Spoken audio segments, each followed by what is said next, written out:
Hello, welcome back to another Xbox Infinite. How you doing, guys, in the chat? It's been I don't know what kind of a week it's been. It's been an interesting week. Before we jump into it, though, and introduce the guest, Doomy is sick this week. She has lost her voice. I personally see that as a positive. Many may see it as a negative, but unfortunately, she cannot do the show. No one laughed. No one. I am. No one laughed at all. That's cruel, you piece of crap. You piece of shit. Anyway, we'll jump straight into it with the guest, Garuda. Indtruda, welcome back, man. It's always fantastic to have you on the show. How's your week been? What have you been up to? What have you been playing? Yeah, thank you, brother. Hello to everyone. Am I even a guest at this point? Like, man. Bench squad. Yeah, my week's been bench squad. My week's been great. Got 4 or 5 days off now. Sun's shining. Yeah, I'm still playing. I'm Grounded. I'll never stop playing Grounded or Vampire Survivors. But I'm also playing the new release, Plague's Tale Requiem. Well, it's a new release. It's a new release to me anyway. But yeah, it plays so much better now. We'll talk about it later. But yeah, it's fantastic. 60 FPS and bring it on. I'll actually finish that now. We will get into that later, but yeah, I sort of got halfway through and was like, meh, something else came out. I will say, if you guys haven't played Diablo and you don't want to see the cutscenes, just do not look at your screen, because I managed to cap a bit of footage before the show of Diablo 4. Loving that game. Infinite. Umbra's moved to the top of the list. How's your week been? How was your sleep in? What have you been up to? I was halfway waiting for Peter to jump in front of me. Bro, I forgot to mention, did you guys know about this? Oh, yeah, well, my week has been good, bro. I was just going to say that I've been playing Jedi Survivor. See, look. He did that last time. I was like, that was slick as hell, wasn't it? No, man, it's been all right, man. I got up a little bit later. Got me some good sleep because I was up late with the fellas earlier for me. And so I was playing some more of that Jedi Survivor, like Pete mentioned, and man, I'm almost through with it. I'm almost finished. And unfortunately, it's like a few glitches that are stopping me from getting a few achievements on time. But I'm working my way through them as ways to get around it, to make them force them to activate, I guess. But other than that, yeah, it's been a good week. Had my show the other day and everything else like that. Me and Daniel McG. And it was a long one too, 3 hours. I did not expect it to go that long.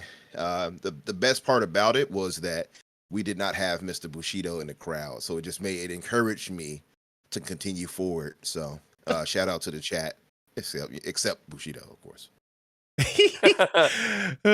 Shout out to the chat. Bushido, how you doing? You're always welcome. Jedi Knight Pete, how is your week? What have you been up to? What have you been playing? Well, I know you've been playing, but how's things? It's been awesome because I've literally been on Jedi Survivor every single day. And yes, I haven't finished it, but there is a reason for that. I don't want to finish the game. I just want to do absolutely everything in the game. Before the show, I jumped on to Diablo 4 and going rogue again because I really, really like that class. I want to do things a bit differently, but my God, the cutscene just draws you in immediately. So yeah, look, I know you said don't watch the cutscene, but it's literally the first cutscene of the game. It's not a massive spoiler, and it is done so well. Really sorry that Cutie's not going to be here. I tried to get her in, guys. I know how much you guys are going to miss her. Her voice is really gone. And Garuda, it's awesome to have you again, brother. Oh, thanks, Pete.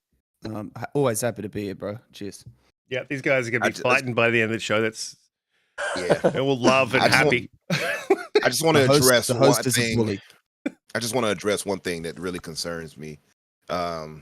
And I don't know if you all knew about it. What Deviation Games that PlayStation closed earlier today, we found out. AJH mentions, rumor has it that Deviation Games was running on UE5 and they ran into trouble. He says, Umbra strikes again. Oh, well, they know where to come. Umbra with strikes again with the UE5. AJH, I'm tired of this damn UE5 slander, okay? Listen, man, if they're having trouble with UE5, I know a place they can come, someone they can come and see. That's just saying, you know. They didn't close though. That's the thing. Really? They've been hit with layoffs, but there's probably, I think this is from memory, so this is not a definitive fact, but I think they had about 130 developers, and I think they dropped 90. That's huge. That is a huge amount, especially in a year when PlayStation just has no games. Mm. Oh, where's my soundboard? Anyway, we'll move on to the first topic. Oh, there it is. A little bit late. Oh, yeah. A little bit late, but there it is. I need that because people don't laugh at my. Oh, God damn it. Look, first topic off the rung this week is most definitely what's Mr. Bushido doing in there? You want to jump in here? Bushido, jump in. Say good day. Please don't encourage. Yeah, definitely. You can jump in. Say hello. This would be fantastic. Oh gosh, no! Please no! Yeah. God, no! No, God, please, no, no. Look, our Xbox showcase. Then we've got the Starfield after that, and then we've got the Summer Games Fest. And I just sort of want to have a little bit of chat about what do they need to show, what I believe they need to show, and this is more of a hopes and dreams more than a predictions, but it is a bit of a prediction. This is what I'm thinking we're going to see. A couple of these are hopes. I think we're definitely going to see Fable. I think Fable's in there. A lot of people are saying that that it's not going to be in there, but I 110% believe Fable will be in. Ooh. I think Avowed. Big call. Yeah, I think Avowed is something else that we'll definitely see. Hellblade, I think, is 100%. I think Flintlock, we're going to see that again. I think we're going to see Replaced again. I think we're going to see Stalker 2 again. Now, these are the ones that are like a little bit iffy. Contraband. I think we're likely to see that. Indiana Jones. I think that we will see at least a CGI of that happening, something a little bit more solid. Now here's the big one. Here's the big one. Gears of War 6. I think we're going to see something from Compulsion Games. Do? Yes. Yeah, Compulsion, 100%. Not Compulsion. Early though. Coalition. I think we're going to see Coalition. I hope so. Yeah, well, look, I really do think so. And I think we'll see Compulsion's game, and I'm hoping to see NXIL's game. And that's sort of where I'm at with what I think we're going to see. Guys in the chat, why don't you let us know what you think you're going to see at the show? And then I'll jump to Umbra. Umbra, what do you think we're going to see at this showcase? What does Xbox need to do to sort of gain the trust back that the goodwill back that they've lost? They've got to showcase like high games, man. I mean, high end games. It can't be part of the problem, like I pointed out, and I've said a few times, and I've heard other people point it out too. People asked, well, why is this such a bad thing with Redfall? Like, why is all this focus on Redfall? What about these other games they released? Hi-Fi Rush and so on and so forth. Yeah, Hi-Fi Rush, they lucked into that because that was largely done by the time they got Bethesda, maybe a year out from it. Highly polished, great game. I love it. You all know, you've heard me talk about it plenty of times. I played the hell out of it. Then you go back, you look at Pentiment. I enjoy Pentiment. You look at As Dusk Falls. All decent games, Hi-Fi Rush being the best out of all of them. The problem is they're all small games. When we had a whole year of no AAA, and then your first one you get, which was really a AA masquerading as a AAA with Redfall, and it has as many problems as it had, or has rather. You see, I'm already putting it in past tense. You see this, right? So when it has as many problems as it has, it got more hate than it deserved. So they have to rebound by giving us and showing us at least high-end AAA quality-looking games at this showcase. There is no other way. They needed to do it before that. They damn sure need to do it now. So for me, Risk, I have been on the. Oh Lord. Oh wow. The show just went downhill. See. The back door. Yeah. Let this guy in here, man. Who left the back door open? You see what happens. Welcome to the show. I think he's in the toilet though. Well, Infinite, you were saying they need to drop high end. They have to have high end releases, so they have to show us something that turns things around. What's up, Shane? I see you in the audience. Yeah, they have to show us some high end stuff. So I had been on the Fable train for a while, as you all have heard me saying. I have even gone as far as to be like wishfully thinking it will maybe next year we'll get it. You know what I mean? That's how crazy I've been about my hype for Fable. So for sure, I believe we'll be seeing Fable at the very least this time. I thought I could have sworn, by the way, and I said this earlier to you guys. I could have sworn somebody disagreed with me on the panel about Fable being shown this year. I don't know who it was, but I could have sworn somebody was like, "Nah, they wouldn't show it Yeah, this you year." said that last night, but I don't actually remember anyone pushing back against that, bro. Ah, man. Mm-hmm. Maybe it was other. Maybe it was me. I don't know. But either way, Could have been King uh, David. I don't know. Yeah. I can't remember. But yeah, Fable is one that they will show, I believe, and they have to. They have to show us. You know, people argue or say like they can't show us too much of the future, too far out, and all that. Listen, now they're in a situation where they need to again, Mhm. unfortunately. So they need to show us the promise of what is to come for these AAA quote unquote bangers. I hate to say the damn word, but yeah, show us what's up. Show us Fable. They have to show Avowed. Avowed has to be more or less done at this point. I would imagine it has to be in the production stage. You know what I mean? Maybe going towards polish. Yeah. We can't would get a imagine. CGI trailer of Avowed. It just if that's Exactly. all they're going to show, just don't show it. Yeah, I agree. Well, I'm 100% agree. 100% agree. And Fable as well. Fable needs to show us proof of concept now, and we need to see what these characters look like. We need to see what this world looks like. To me, it's been well past that time. It's been at least 4 or 5 years. Show us something. I'm with you. I hope they do Mhm. show at least gameplay or something, but I think personally that we're, at the most we'll get maybe a flyover of the world just to see the aesthetic and what they're aiming for. I feel like it's a bit further out, but I hope you're right. I think maybe 2025 for Fable, but yeah, show us something. I'll take a flyover. Show us the characters though. I need to see what the characters look like that we'll be I think interacting with. we're at more than a flyover now with Fable. I think as well with the news that we've had come out of the studio with the troubles that they've had. I think just to ensure some confidence, I would definitely like to see some gameplay. But I think they can get away with the CGI, but more than a flyover. Some details. Well, Pooty did say it was looking good 12 months ago. He said it was. I wish I could show you this game. It's looking great. That was quite a while ago. So yeah, you might be right. Until they told him, no, you won't see anything, and he was like, No. okay, master. Yeah. But yeah. So you have Fable for one. Fable is my most hyped for out of any game at Xbox Game Studios. So Really? I need to see Fable. Yes, by far. And Avowed, I definitely want to see. I'm pretty sure they're going to show us Hellblade too. Wow, I like the thing you said Hellblade with. You just said it like you said it like a little bit of disdain. You was like, no, Hellblade. it was Like, no damn disdain. No, I'm hyped for Hellblade too as well. I the thing is we've seen enough of Hellblade where we're like, yeah, we're sold, right? No. You know, so I just need to see a little bit of combat. Some yeah, fluent- I would like to see Yeah, combat. yeah, I would like to exactly. see that. Yeah. Show us how the combat is now because they've got a new director for that. So I would like to see that. But my thing is to me, show us the bigger hands.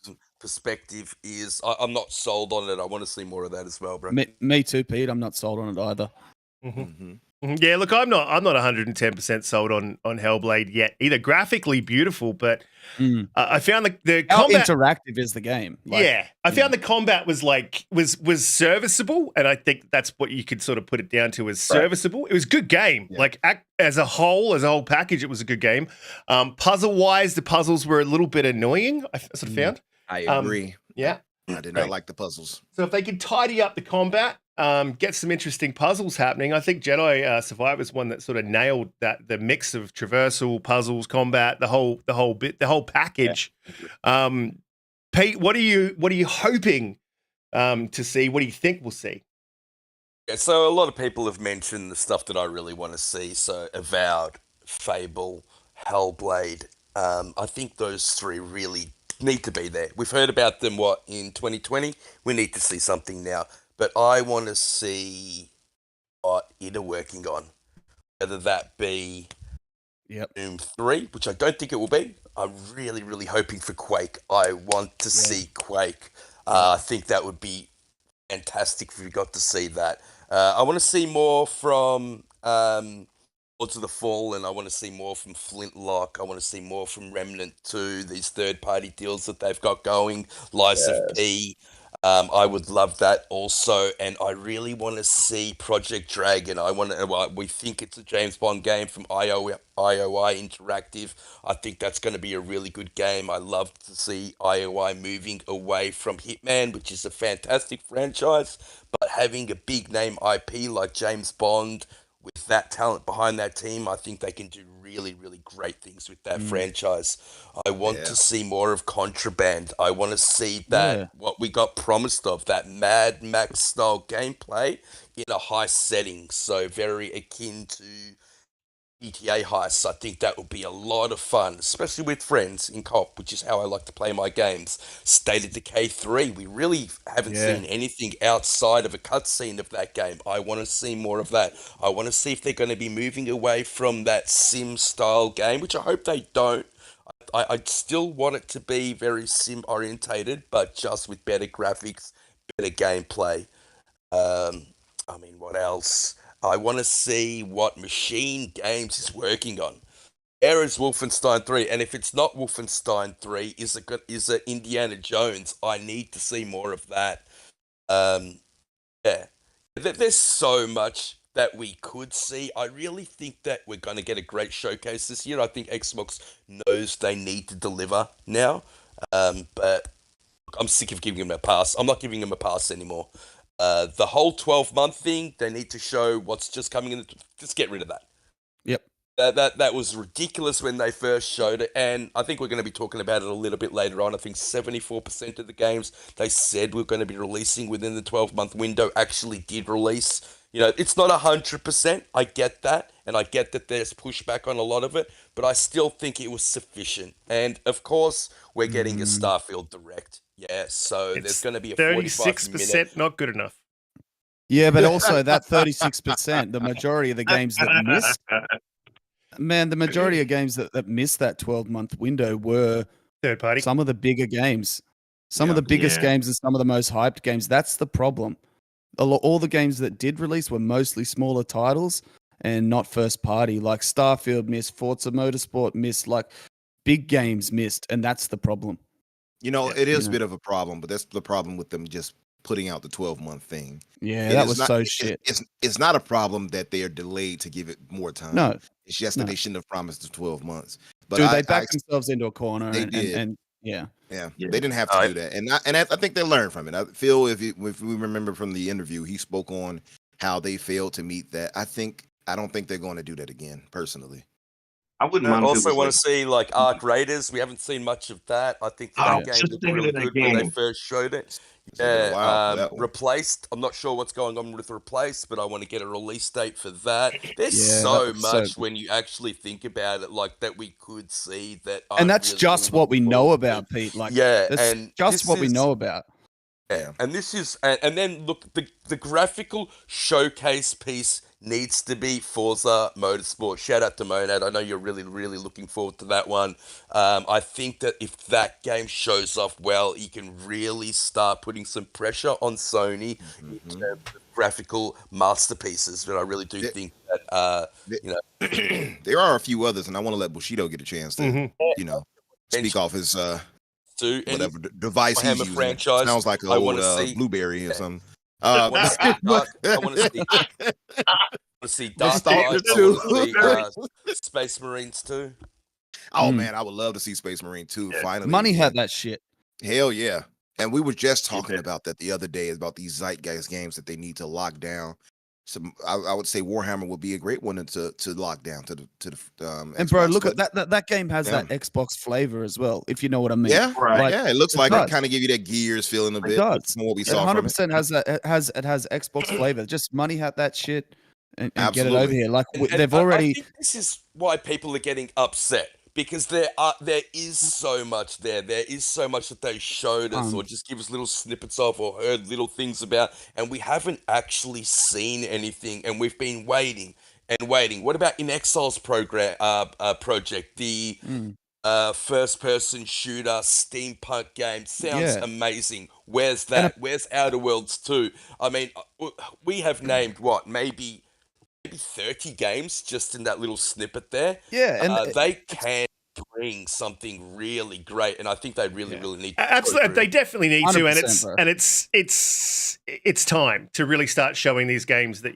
we've given. I think as fans, we've given enough time, but you don't need to release all these games in the next year, in the next 2 years. You just need to give us a bit of an update on what's happening. I completely agree with Paris on that. They were really good at communicating in 2021, and they haven't really done much communicating coming out, the middle of 2022 and the first half of 2023. Bushido, what do you think we're going to see? What do you want to see?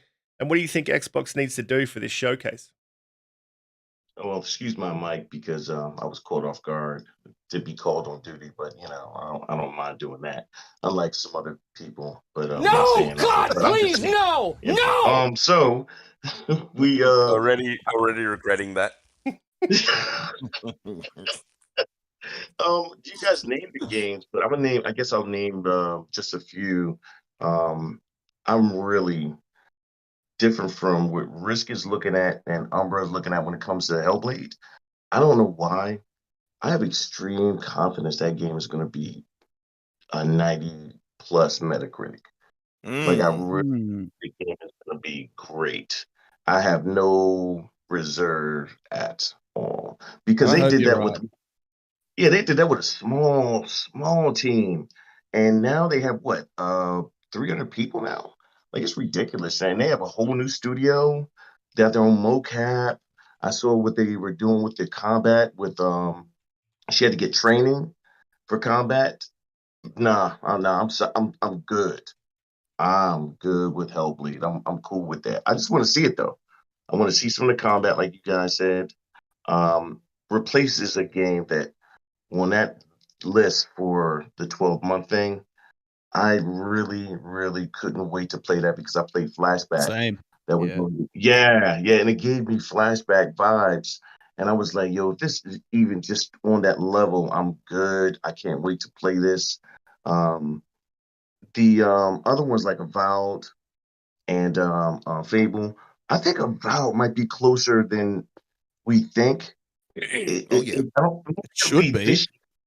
I think Avowed, from what we've seen, because we talked before about the beta we saw before that was that alpha footage. But anyway, we talked about that before inside the Xbox party before, and the way it actually looked pretty good there. Oh, you mean the leaked screenshot that Jez Corden put up? That looked amazing. That looked amazing, bro. Looked really good for what it was. I was like, but then this isn't polished, so I like to see that. I don't need to see a whole lot from anything I've already seen. I would like to just get some release dates, but I would really like to see what Compulsion. We talked about this before, Compulsion and Exile. I want to see what they're working on. I want to see what this project is. I want to be able to say like, oh, I can't wait to play whatever this is. You know what I mean? Yeah, I think they need to generate some excitement, and they've got the games to do it. And this showcase should be.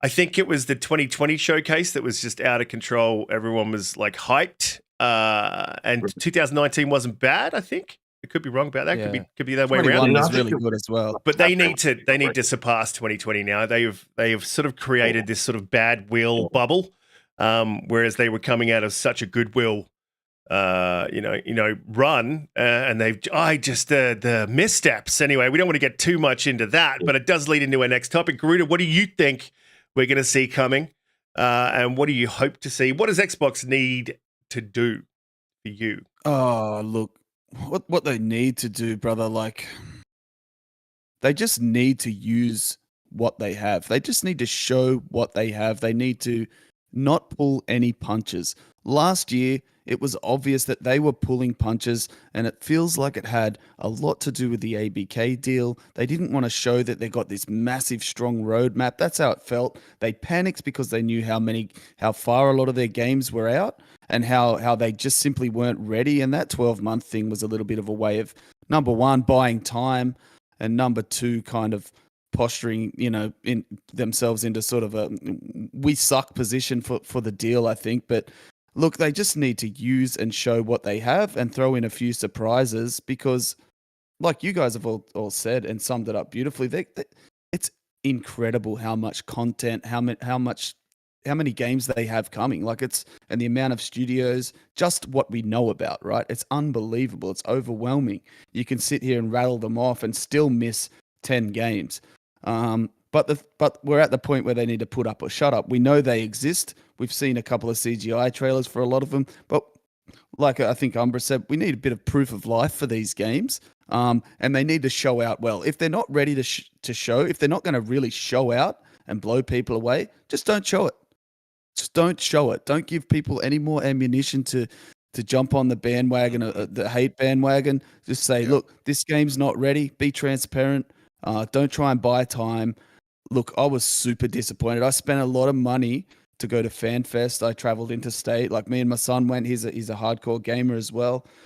You know, we traveled interstate and spent a lot of money to go to this FanFest. And, you know, of course, the rumors and leaks that, you know, pre the event were that Avowed was going to be there, that it was going to be this big, you know, roadmap as per usual. And we got there and they just sprung this 12-month bullshit on us. And honestly, like, you could hear a pin drop in the crowd. There was no hype. There was a lot of disappointment. You could hear it there, and it was so disappointing. Like, I'm not saying it was a bad showcase per se, because there's last still year's you're talking about. Yeah, it wasn't bad, but it was decent. I was there at FanFest, and like, you could see people were expecting the big games. They wanted FanFest. My bad.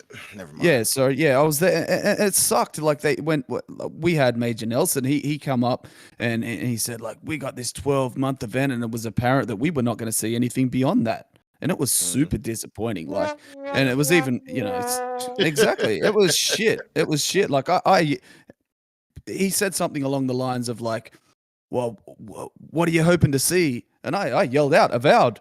No one else said anything, and it was like, oh, we're not going to see Avowed, are we? Like, things like that. They just need to show what they yeah, it's bullshit. They just need to show what they have coming. They need to be transparent, and the games need to look good. It needs to be gameplay. We want to see what we're going to be playing when it's in our hands. And honestly, like, I just feel like Starfield didn't really show that well last year. Like, I was happy to finally see it, but it was pretty rough. Like, no one was that impressed, really. It was in a pretty rough state, in my opinion. It didn't. I don't know if that was the way they compiled the gameplay, but it didn't show that great. This year, it needs to show really well. There's recent rumors or leaks or something that come out that id Software had a lot to do with the gameplay, and they've tweaked it a lot since its last showing, and it's playing like night and day compared to when it was revealed last year. But I mean, we've heard all that before. They said the same thing about Redfall, so I'm not sure what to expect. You know, I'm going to channel my inner Doom cutie right now. You know, I think that I'm still waking up. No, seriously. I mean, I hear you on all of that. The thing is more importantly, the rumor is now that PlayStation is going to have their event May 25th, and from what we're hearing, it sounds like they're coming out like Mike Tyson in his prime. Xbox cannot afford to come out a few weeks later, right, and not show out, because we're hearing Metal Gear Solid 3, we're hearing Silent Hill 2, we're hearing Ghost of Tsushima 2. Ghost of Tsushima 2. We're hearing all these heavy hitters that they're probably going to have. Probably going to have Naughty Dog's rumored space epic RPG type thing. Absolutely, that's possibly to be there. So Microsoft cannot afford to soft shoe when it comes to this event. Absolutely, all of that we'll show you next time. Well, we know how we heard rumors before. Well, we were going to show it, but we said, you know what, we had so much shown. Blah blah blah. No. Get out of that. They need to blow us away. Absolutely. If they have to go over, faces off. Yeah, if they have to go over on time, even go over on time, but impress us with what you have to show us. And by the way, if they have not learned from Redfall, do not give us a one more thing, and it's a AA game that has no cutscenes and all of that. Don't do that again. Do that. Save that one more thing for a heavy hitter. They've done that twice, Umbra. They market some of these games, their first party games, as AAA. with CGI cutscenes and heavily curated gameplay segments that Mhm. don't that don't eventually end up being AAA. They did it with way back in the day with Recore. Remember Recore? The CGI was amazing. The premise of the game looked really good, and they bigged it up and they hyped it and marketed it as if it was going to be this AAA game, and it came out and it just wasn't. It was a glorified indie. And it could have been much more. That's But right. see that matters with the budget Yeah. they put behind it. Yeah, my but thing, what I'm saying, Yeah. they're not showing out in the right way. no, I They've agree. just got to be upfront and transparent with it. Like they've got to blow us away, man. No, I agree. And don't, like I said, the biggest thing is don't overhype double A's as AAA. Don't do that. That's Don't it, make man. that mistake again. 100%, bro. Totally And the agree. one more thing segment should always be used for a super heavy hitter, not Right. for a double A game. I don't want them to make like because they had it right in one way, in one aspect where they said, "Oh, look, Kojima." Okay, that's the way to do that because a lot of people were doubting that, and all of a sudden, here's Kojima-san. That made sense. But when you show us, oh, and one more thing, Redfall, bite back. You got the shirts on all throughout the show, and you hyped it up as a AAA game. We have come to learn, as Maury would say, that was a lie. So I need you all to step up when it comes to that and showcase only heavy hitters. They need to also, we talked about this on my show the other day on the Fix. We said Zeitgeist Games. That was the name of that episode. Get these timed exclusivity deals just like PlayStation is doing. I don't want to hear all this. Well, the regulators, I don't care. I don't want to hear anything else about a regulator. Nail down these third-party deals and major AAA deals, not AA. It's nice that we have Lies of P. It's nice that we have Stalker 2. All are going to be great games. I'm certain of it. But when you have Zeitgeist games that they're out there in the open that you could lock down and they're not doing it and they're allowing PlayStation to continue to do it, it makes PlayStation seem like the place to be. And Xbox is second class. They cannot keep affording to have that happen.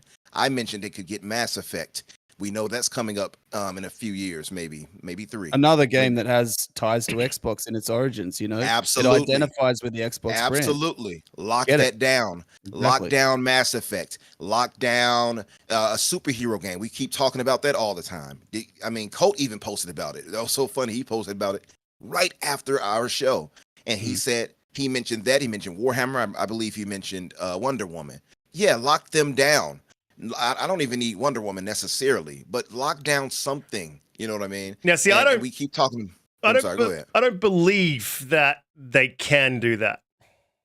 I don't think they can. And I don't mean monetarily. I believe optics-wise. And if you look back at Tomb Raider as a prime example, I think they're gun shy because of Tomb Raider and what happened. And that doesn't mean that I don't believe that they should. I agree with you there, the gun shyness. I'm definitely there with you. I think that is part of the problem. I think they need to get out of the gun shyness. Go see a therapist because at this point, yeah, seriously. I'm sorry to say it like that. They're going to have to get out of that because at this point, and look, Gerald Mack hit a good one, Splinter Cell. That's another one that should be locked down. But they need to go see a therapist. I'm serious. Absolutely. If they're still stuck on, I don't want the people to think we're bad guys. They need to get out of that. I don't care what Ryan McCaffrey, if he might, they locked this down and complain about Xbox doing it while he praises Sony with Final Fantasy again. I think the reason why they do that is they listen to other fans too much. Because that 12-month thing, you can't tell me that wasn't something that from hearing from other podcasts that they were like, all right, well, people don't want to see what's down in the future. First of all, I don't know where anybody would get that idea. Like, you're not going to make any of us happy or all of us happy at the same time. You just do what you do. And if they complain about it, they complain about it. But to take away what you was showing the future, that really bothered me. I'm like, I really like seeing stuff in the future for the future sake games. Agreed. I don't care what anybody else thinks. Look, you only want to see what's up for a year, fine. Have a separate showcase for what's for a year. But don't take away Sony showed God of War 4 years out. Exactly. And nobody complains about it. There's nothing wrong with doing that. That's the thing. There's nothing wrong with showing these games that are coming out. But you need to continue to generate not hype, but at least update on those games. This is looking good. This is what we got. Another year. So this year you show Hellblade. Then next year you show Hellblade again. Then the next year a little bit more. The year after that, deep dive, and then boom, you release it. And as you release it in that year, you show a lot. Like you start to generate that hype in that last year. And this is something that they've been really, really poor at with their messaging. And I think this sort of leads into our next topic. And I will jump into that because we have been sitting on this what they should do and what they shouldn't do topic for a little bit. But before I do, guys, please hit the like button, share us out, subscribe if you are new here. We go live every Friday at 8 p.m. EST. And if you're in Australia, it's 11 a.m. Australian Eastern Standard Time. Look, so this one feeds into what we are talking about now. And it's something that I've seen in the community quite a bit. And it's something that I'm pretty passionate about. And Gerald Mack, look, I will get to your question. We will talk about the CMA and the changes that are being made by the Prime Minister. I am watching the chat, guys, so I definitely don't ignore. I just don't always have a chance to jump in there and respond. Look, should Phil be making room for new management? Is he not doing a good enough job? Is it time for him to go? And I'll just straight up say no. This man is best positioned now to have learned from the mistakes that he's definitely a part of these mistakes. This is not something that I'm not saying that he's not responsible for any of these. But what I am definitely saying is that he's best positioned to have learned from these mistakes. The Xbox Studios has grown in a ridiculously short amount of time and in a big way. He's dealing with quite a lot when it comes to the size of the acquisition that we're looking at and the complexity of that acquisition. I mean, we all know it's been up and down. It's been a roller coaster. It's been up, down, back, forth. Yes, it's happening. No, it's not. Yes, it's happening. No, it's not. That's when you're close to that, that must be tough to deal with. And then acquiring studios, like Bethesda, and then trying to push out their games. I mean, look, there's been a couple of misses, and there's a couple of things they're not doing well. But I think overall, if you look at Xbox from the beginning of the Xbox One generation, or even if you look at Xbox from 2014, from when Phil took over, and I could probably track back to some of the facts that I posted out yesterday, he has done wonders for the brand. Like, the brand is in an infinitely better place than it ever has been. And I've had some pushback on this, whereas people say, oh, you didn't know it was going to close. Yes, they were talking about closing Xbox. That was a conversation. Whether they were going to or they didn't, or they did, we'll never know because we weren't in the room. But we do know that it was being talked about. If it's being talked about, then there's a possibility. And I think the reason that we don't have that conversation anymore, and that we don't, well, ponies do, and that we don't have that worry is because of Phil Spencer. And look, I'll give you some facts about Phil's tenure, which I posted this on Twitter the other day. He's delivered 37 games, right, since 2014. At an average of 4 per year. That's not all AAAs, and some of those have missed, but the vast majority of those games are in the green, and we're talking 75 upwards. So he's averaged an 80 Metascore since he's taken over Xbox. The other thing is he created Game Pass. This is the man who brought Game Pass to us, who really brought subscription service into gaming. It was a minor thing. We did have some, but they weren't anything that you would look at seriously. And this is something that I think now it's gone from something that you wouldn't look at as a serious option to something that's a must-have. And Phil's done that. Phil did that. And he's also expanded Xbox Studios from 4, and one of those being Mojang, and I would consider it 3 because I don't play Minecraft, but 4 to 22 studios. Looking to acquire another, I believe, 30. If you add in the support studios that ABK has, 33. That's a ridiculous amount of studios to grow in such a short amount of time and to manage. And anyone who is saying that Phil should take a back seat, and I'm sure that maybe some of you guys on the panel might feel that way. I don't know. I don't think so, but you might do. I think they need to really just look at the facts. Because this is recency bias. You're looking at what's just happened now. You're not happy about Redfall. Get over it. Because as a matter of fact, the man has brought Xbox to the fore.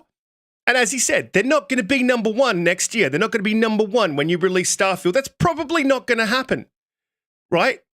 But if he keeps pushing in this direction, they've got a very, very good chance to, by the end of this console generation, be very, very close to PlayStation and make it an actual competition.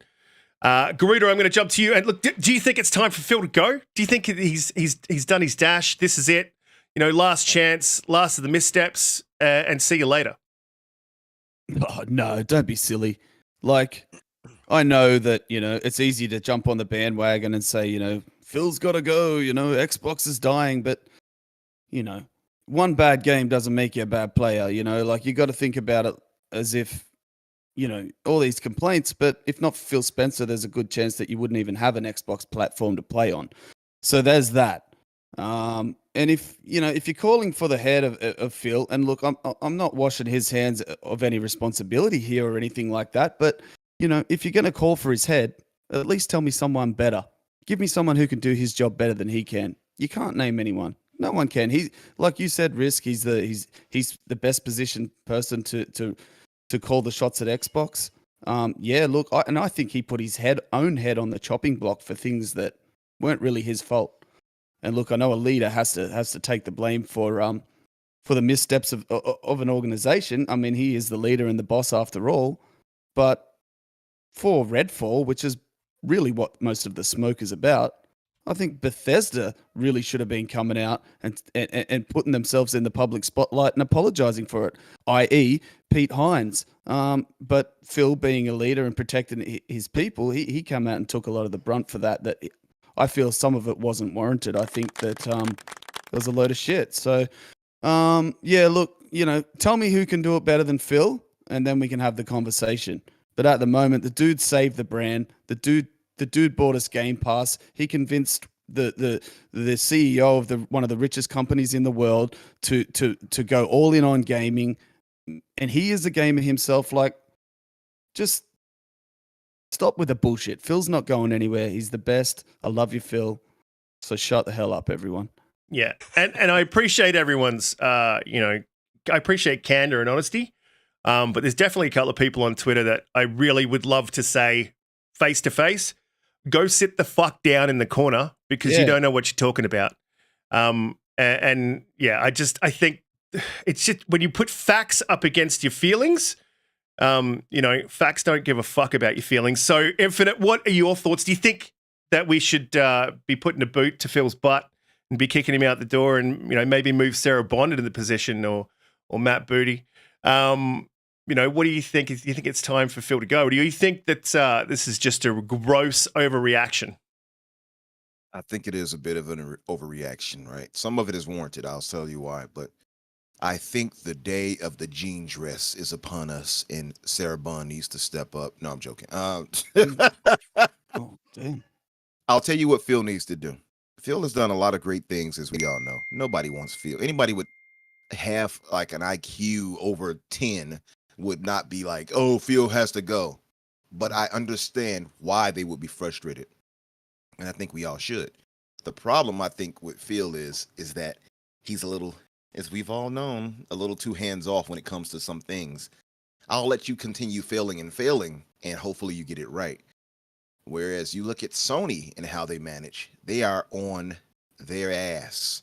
And because of it, the quality control and the people they have in place ensure that the games they release don't release like Redfall. So what I would say is that it's an overreaction largely because we have not had a AAA, and we still have not, because I don't consider Redfall a AAA. And we haven't had one for almost going on, a year and a half. So what I would say is Phil needs to do is less kumbaya. And that's what we were talking about a minute ago on the previous topic. Less kumbaya, more cutthroat. Stop the nice guy act. And I don't think Phil is acting. The problem is get more aggressive. I spoke about this again on the Fix the other day, and I asked the panel, do you think Phil needs the Phil and Xbox in general need to be more aggressive in their approach? You look back at the era with Metric, and I know he was horrible in a lot of ways, but if you think of 360, you think about how aggressive Xbox was during that era in getting and nabbing deals left and right, bringing Japanese games over. If you look at the launch of the 360, even that window, that first year, ridiculous. I'm talking from Call of Duty to everything else. It was a super aggressive approach, and it was Xbox fighting for their lives to get from just launching in the Xbox One, the original Xbox One, to that point. And what happened as a result? The Xbox 360 took over. It dominated that gen until the very end when PlayStation started to get their shit together. Xbox has to get like that again. It's not like they're desperate. It's not like they're not making money. They are. It's not like they're in dire straits. They're not. But if they want to move past the whole same old of we're in third place, they have to get out of the mindset of being content. And a lot of times when I hear them talk, it sounds like they're content at being in third place. So it goes back to what we were saying before. Nab these third-party deals. They're doing some of it clearly.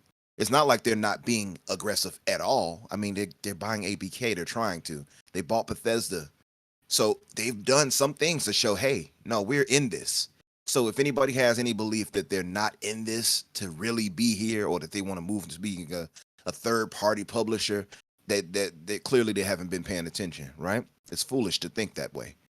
I just need more aggression in making sure your competitors know it's not going to be easy. It's not going to be a cakewalk. They need to be in front of these deals, denying Sony flat out. Nope, you thought you were going to nab that deal? We nabbed it. We outbid you. Flex the muscles, because as Web Dave pointed out to us, Microsoft, outside of buying ABK for 70 whatever billion, Microsoft has a war chest of 90 billion right now, just sitting to the side in the Bahamas somewhere, chilling, ready to be pulled out. So use that. Use a percentage of that, and you can lock down everything. Some people will say, well, they can't get everything. Yes, they can. Get everything you need and anything to make your platform the place to be. That will be my thing. Be more aggressive in their approach. And I'm talking about, even if it's not just locking down games, just be more aggressive in your messaging. Be more aggressive in how you present your games. You know, make sure that when you showcase whatever you're showcasing, that everybody knows it's quality. They have to get out of this. They have to change the mindset. That's the problem now. It's a mindset thing, because when people look at Xbox, they look at them like, oh, what mistake are they going to make now, right? And it's not fair, but it's because of past missteps that they've made that Sony and Nintendo haven't made. They just have to get out of that and change that mindset going forward for the general audience. That will be the thing. And the only way to really do that is to step into it and be aggressive. Yeah, and not just exactly like you said, not just in your game acquisitions, purchases, money hiding, whatever they got to do, but more in their messaging. The Xbox, the 360, they were aggressive and they went after PlayStation. And look, I think we all want to see that. I just don't know if they can. But I got to bring it back to Pete. Jedi, do you think that it's time for Phil to go? It's a ridiculous statement. People are so short-sighted. What Phil Spencer has done for Xbox is nothing short of miraculous to bring them back from the brink of extinction. Anyone that says that Xbox was in trouble and was actually not going to exist anymore doesn't think that. They're just wrong. They're just plain wrong. We know that there was a serious conversation within the head of Microsoft that thought that the Xbox brand had run its run. It was, they were going to get rid of it. It was losing money. And they just didn't want to be part of it anymore. 2014, Phil Spencer took over as head of Xbox, and what he has done is just, it's amazing. Not only was he put in charge of head of X, like John Mattrick did a terrible job with the Xbox One. The launch of that console was an absolute disaster. That guy was a businessman. Yes, he was a little bit more aggressive, but he was also in the room when they first initially marketed the Xbox to Microsoft, and he didn't want to go ahead with it. So I don't know how he ever became head. He was just a suit that knew nothing about gaming. They wanted to make it an entertainment box, not a gaming box. That was, major flaw. But then from becoming head of Xbox in 2014, in 2017, he became one of the leaders of actual Microsoft. Brought Xbox into the fold. They were in the basement before that. Basically, they were an offshoot of Microsoft that nobody took seriously. And what he did is he brought them actually into the same building that Microsoft runs in. Very important step. Made them feel like they actually belonged within the Microsoft franchise. You know, that big umbrella, of Microsoft. And then he bought Obsidian, Exile, Vesta. You know, it takes a while, from something that was basically dead to then garner that momentum that you need to grow a company. Mojang. Some of the deals, Activision, when it goes through, these deals are amazing. This is all on the back of Phil Spencer. The reason why Satya Nadella took a gamble on Xbox is because he looked Phil Spencer dead in the eye and asked him, where do you want this company to be? Where do you see this growing? And he took a bet on Phil Spencer, not on Xbox, not on Sarah Bond, not on Don Matrick, on Phil Spencer. He believed in his vision. Phil was so passionate and was showed him his vision, showed him what Xbox could do for not only gaming but for Microsoft as a whole. Microsoft is $1 trillion company, but they have bad PR. They're not looked upon great in business overall. But Xbox bridges that gap. It brings them closer to all their customers, not only through gaming but through Windows and all their other businesses as well. I would argue that Xbox makes Microsoft as a whole look better. I mean, it just shows a $69 billion acquisition is the biggest acquisition that Microsoft, a $1 trillion company, has ever done. And that is on, what used to be a minnow, what used to be like what they considered to be a joke within the Xbox brand. This is all on the back of Phil Spencer. And yeah, look, I mean, there's been a couple of missteps, but there is always going to be missteps when you are running a company, and you'll get like from what it was to where it is now. And bear in mind, guys, it's only been since 2017 that Satya and Phil had that talk, and he took a gamble on him. And we've got Game Pass, we've got backwards compatibility because of Phil, we've got FBR boost because of Phil. They changed the GDK to make it more integrated, so they can it all runs on DirectX architecture. All these things will take time. We will get the benefit. The benefits will come to fruition. We just have to give them a little bit more time. I don't think it's that far off. Whoever says that Phil needs to go, just go away. I don't want to hear it. Yeah, well, and game development takes from anywhere from 4 to 6 years from what we've seen. On the very rare circumstance 3. But so you really have to. We haven't had that time. Now is the time, but we haven't seen what Xbox Studios can do aside from Gears, aside from Forza. Unfortunately, aside from Halo, because they haven't had these studios for long enough to really show their quality. Obviously, Redfall's a bit of a misstep. Bushido, do you believe that it's time for Phil to sit down? Do you think it's he's had his day, he's made too many missteps, maybe time for Sarah Bond to step in? Well, I wasn't thinking Sarah Bond. I was thinking more Zeros. He has his pulse in the gaming community. And I think Game Zeros is probably one of the most effective game designers that I know. So No, I God, bring please, games no, in. no. But no, seriously, the issue. No, wait. I don't sound like that. I don't sound, that's not how I sound. I What's up, wouldn't. Cole? No, I just think it sounds so foolish to hear people say Phil needs to go. I think a lot of them don't realize that Phil sat down and talked with Satya. Then Satya and Phil had to sit down and convince Bill freaking Gates. And Bill was adamant that Xbox was going to be a money pit. And he wanted to nix it. But if he didn't convince Satya, Satya wouldn't have convinced Bill because he wasn't necessarily so convinced with Phil, but he was definitely convinced with Satya. I don't know why. When I read the story, when I saw the story, I was like, how is it that Satya was able to calm him down and he was already convinced it was a money pit? But if he wouldn't have been able to do that, you would have no Xbox right now. And I'm one of the people that look at gaming like this. I'd rather have more games than no games and competition. If we didn't have competition, PlayStation, you think it's charging $70 right now? Nah, they be charging 90 right now if it was nobody else besides Nintendo inside that space. And we'd be forced to have to pay for games like that or wait all the way up until the end of the year. But me personally, though, I think it's ridiculous to hear people say that.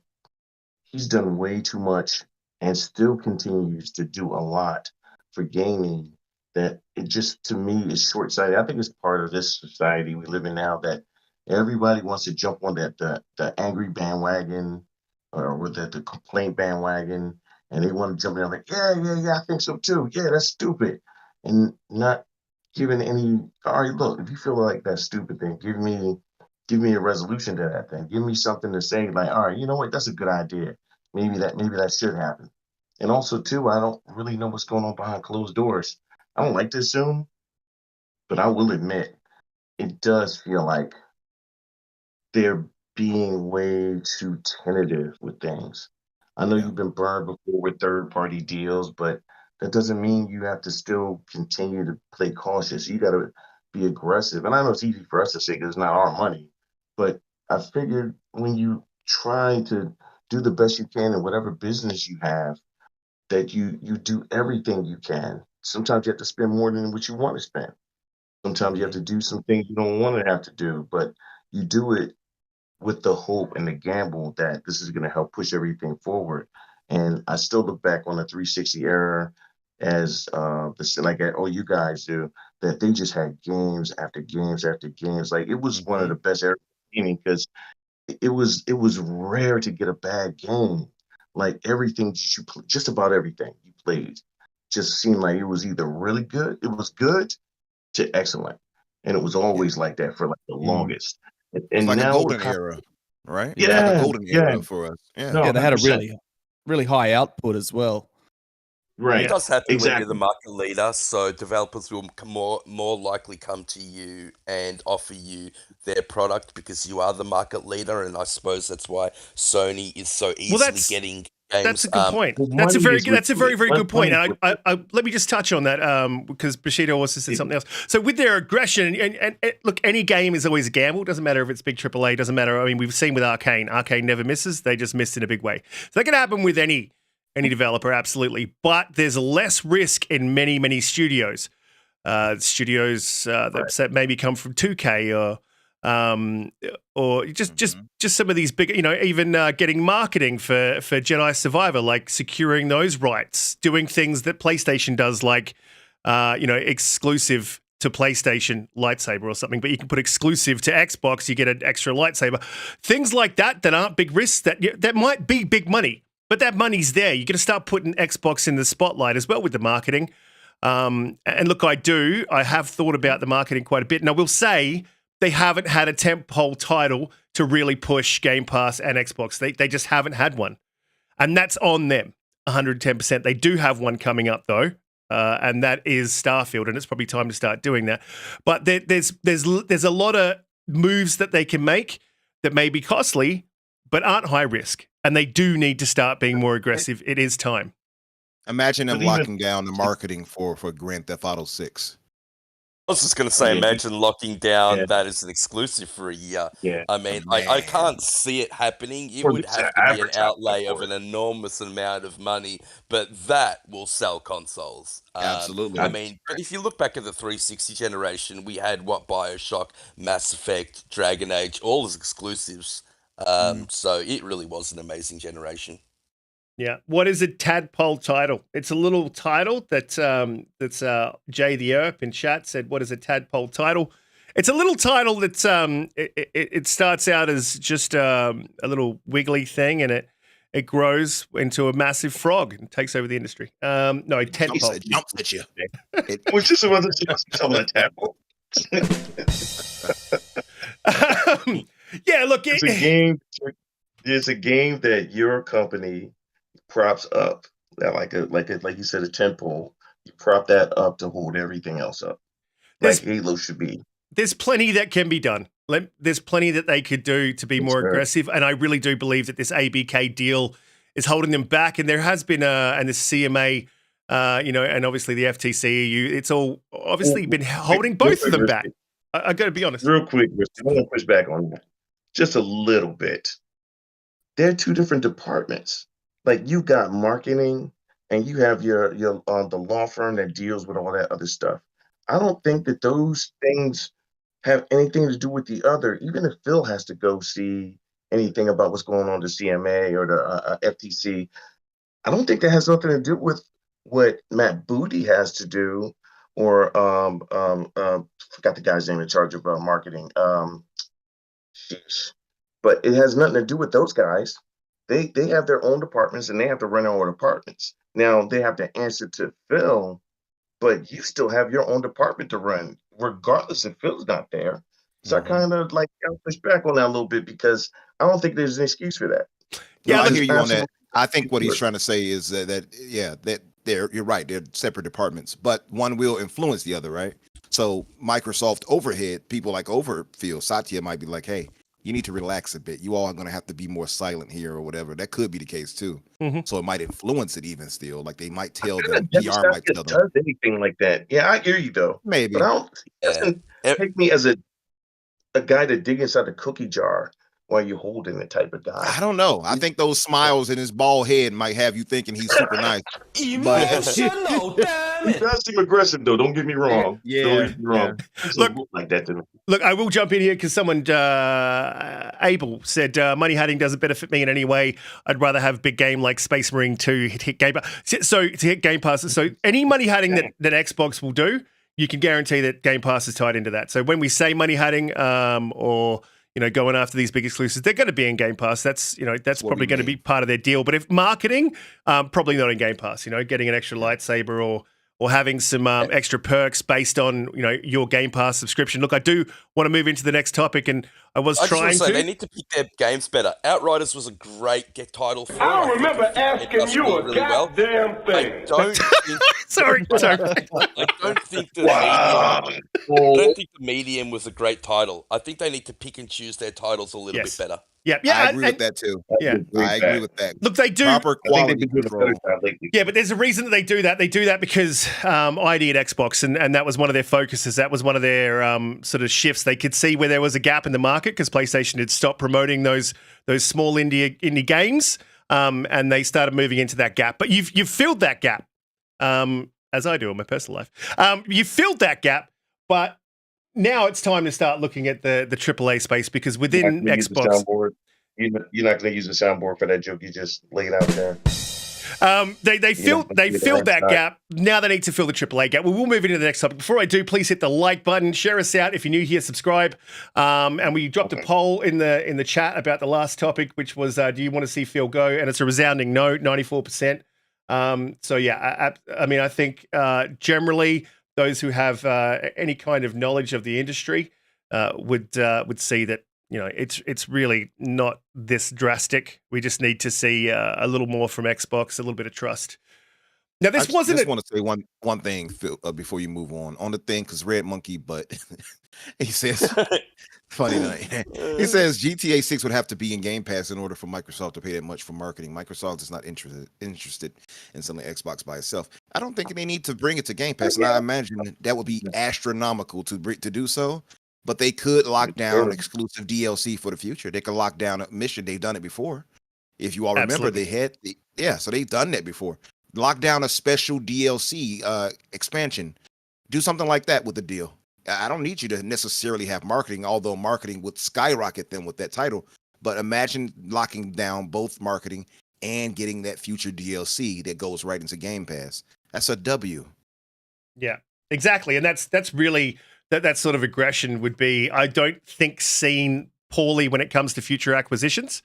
I think as long as you keep it to a minimum, you pick on those, you are picky and you choose the titles that matter to do it with. Mm-hmm. Now, How look, aggressive Sony were with Project Eve. Microsoft, I think that game was going to be on Game Pass, if I'm not mistaken. no, it wasn't And on then- Game Pass, but it was advertised for the Xbox no, initially. Yeah. Yeah, and then PlayStation came in and they basically had to change the name of the game because they money handed it. That is incredibly aggressive. Yeah, Mhm. absolutely. And Xbox needs to do it. But I do need to move in to the next topic. Before I do, please hit the like button, hit the subscribe button, share us out live 8 p.m. every Friday EST. Now, the British Prime Minister has come out and made reforms with legislation and is looking to make further reforms to the CMA. This is as a direct result, I believe, of the CMA blocking Microsoft's purchase of ABK. And there was plenty said by, we have talked about this in previous, there's plenty said about the former head of the CMA about how their system is antiquated and it's set up in such a way as to limit tech companies within the UK. And that's not good for business, not good for the UK. It's not good for the economy. And I think it was something that was taken to heart by the UK Prime Minister. And he released a press release and he entitled it Cutting the Red Tape and Saving Employers $1 billion a year. And I will just read this out verbatim real quickly and we'll jump into this topic because it's really, really interesting. And I know a lot of you guys in the chat wanted to hear us talk on it. And his name is Rishi Sunak. He said, I want to make it as easy as possible for the British businesses to thrive. To do that, we need a regulatory system in the UK that doesn't get in the way. It needs to allow companies to get on with what they're doing at what they do best, creating jobs and growing the economy. We've already announced the Edinburgh reforms, a set of reforms to drive growth and competitiveness in the financial services sector. This week's package of regulatory reform will promote enterprise by capitalising on our Brexit freedoms, slashing the red tape for thousands of businesses, saving $1 billion for employers across the company. Here's how. Number one, we will reduce requirements for reporting on working time regulations, saving employers valuable time and up to $1 billion a year in costs. We will also simplify regulations that apply when a business transfers to a new owner, reducing burdens even further. I would be interested to know, just before I continue on, I'd be interested to know what they have done, what regulations they have simplified. That's an important thing to look at, and I will be looking at that later in the week. Going back to the full verbatim, we will reform better regulation framework so the regulations is the last, not the first response to the government. This is a game-changing in the way that we approach British business, as it ensures that regulation at the heart of the government decisions is streamlined and forward-looking. We'll make sure regulators are laser-focused on prioritising economic growth by ensuring regulatory action is taken only when it's needed. We expect all regulators to be working towards economic growth, and so we'll lead a consultation on refreshed guidance to help them achieve this. Just cutting out of that quote, that basically sounds like they're going to call them to the office, and the principal's going to give them a bit of a whooping. And I think that's one of the main points that we can take away from this. There's two more that I want to read. Number 4, we'll promote a culture of competition and productivity by limiting employee non-compete clauses to 3 months. That's a big move, by the way. This will not only provide more flexibility for 5 million employees, it'll also support employers to improve the quality of candidates they hire, increasing work productivity that will boost the wider UK economy. That'll help to, this is just cutting out again, that'll help to spread skills around the tech sector when you delve deeper into that. And we will. Number 5, we'll encourage innovation, investment, and growth by announcing 2 strategic policy statements to steer our regulators. This week, we've published the first of 3 statements for consultation on energy policy. Next up is our strategic steer to the Competition and Markets Authority. And so it'll be very interesting, just cut end quote, it'll be very interesting to see where they go with their consultation on the Competition and Markets Authority. And I think they're getting a slapped wrist for what I perceive as, and I don't think you can say it any other way, a major fuck up. Or if you want to be, an oversight, a pretty serious oversight. And I think that Lulu Chang nailed exactly what she said, is that it sent a message to tech companies all over the world that the UK was closed for business. And I think that the UK Prime Minister has taken that to heart. I think this gives us a very good chance. I'll be very interested to see if they change the appeal process. And I've got a feeling that that will be something that they do in the policy.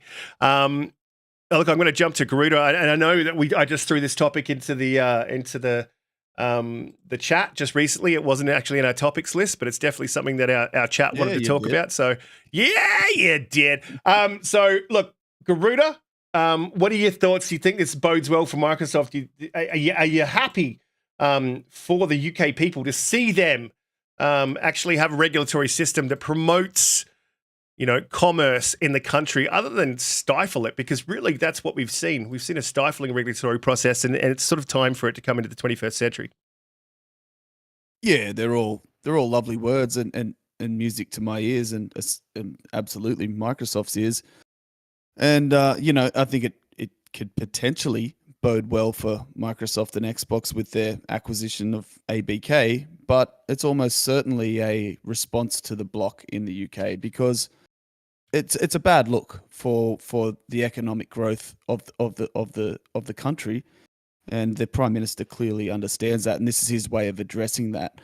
But when I say it potentially bodes well for Microsoft, that is a potential in hyphenated, because how much of these words are going to come to fruition in time for it to have any real tangible benefit?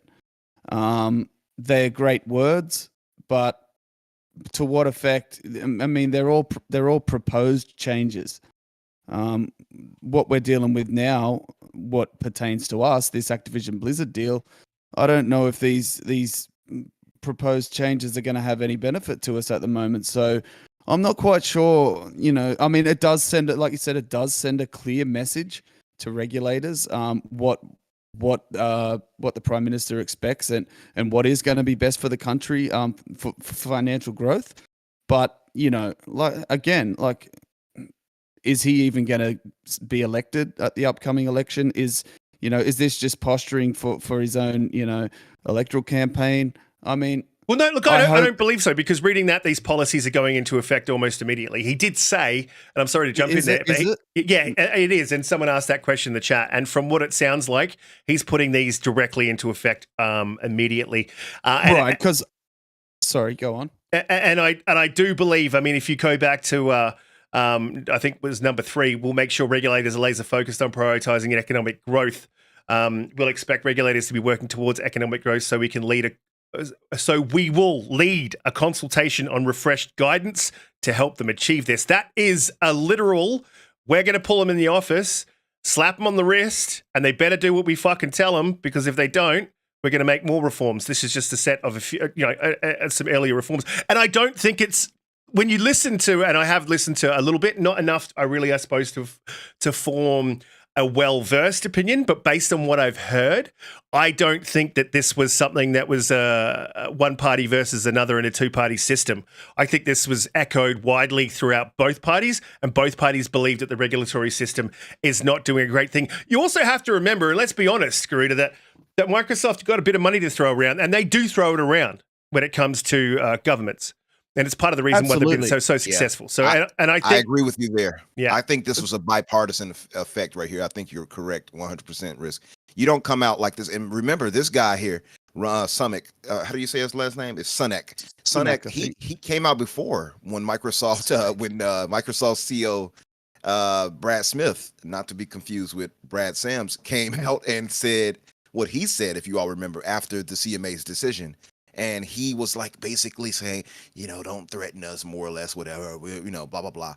Okay, but then you see this. So clearly it worked. Microsoft, I keep trying to tell people, you might think because Phil is nice and smiling at you, or that because Satya Nadella is smiling at you, that a lot of these people are not sharks behind the scenes. Some of them and their lawyers behind them absolutely swim in the deep waters. So they put that money to use, just like Riskit pointed out, and got their, people behind the scenes to get on it. And you don't make a statement like this. This guy has it numbered out. Like his mother got on him and told him to write out a report because he messed up in school. Look at number 1 look at number 2 and 3. Those speak directly to specific reforms to make sure the CMA doesn't have as much power as they have. When he says we'll make sure that the better regulation framework is that the regulation is last, not first, response to government. This is game changing, he says, in a way that we approach British business, as it ensures the regulation at the heart of the government decisions is streamlined and forward looking. He's saying more or less, that's not going to be the first priority right there. We're going to make sure that business takes precedent and that it's going to benefit us. They know they have to get that, because as many of our British brothers in the audience, AJH and others have pointed out, and hell, Jez, they've talked about how this situation with Brexit has caused a lot of issues with businesses Yeah. wanting to even do anything over there.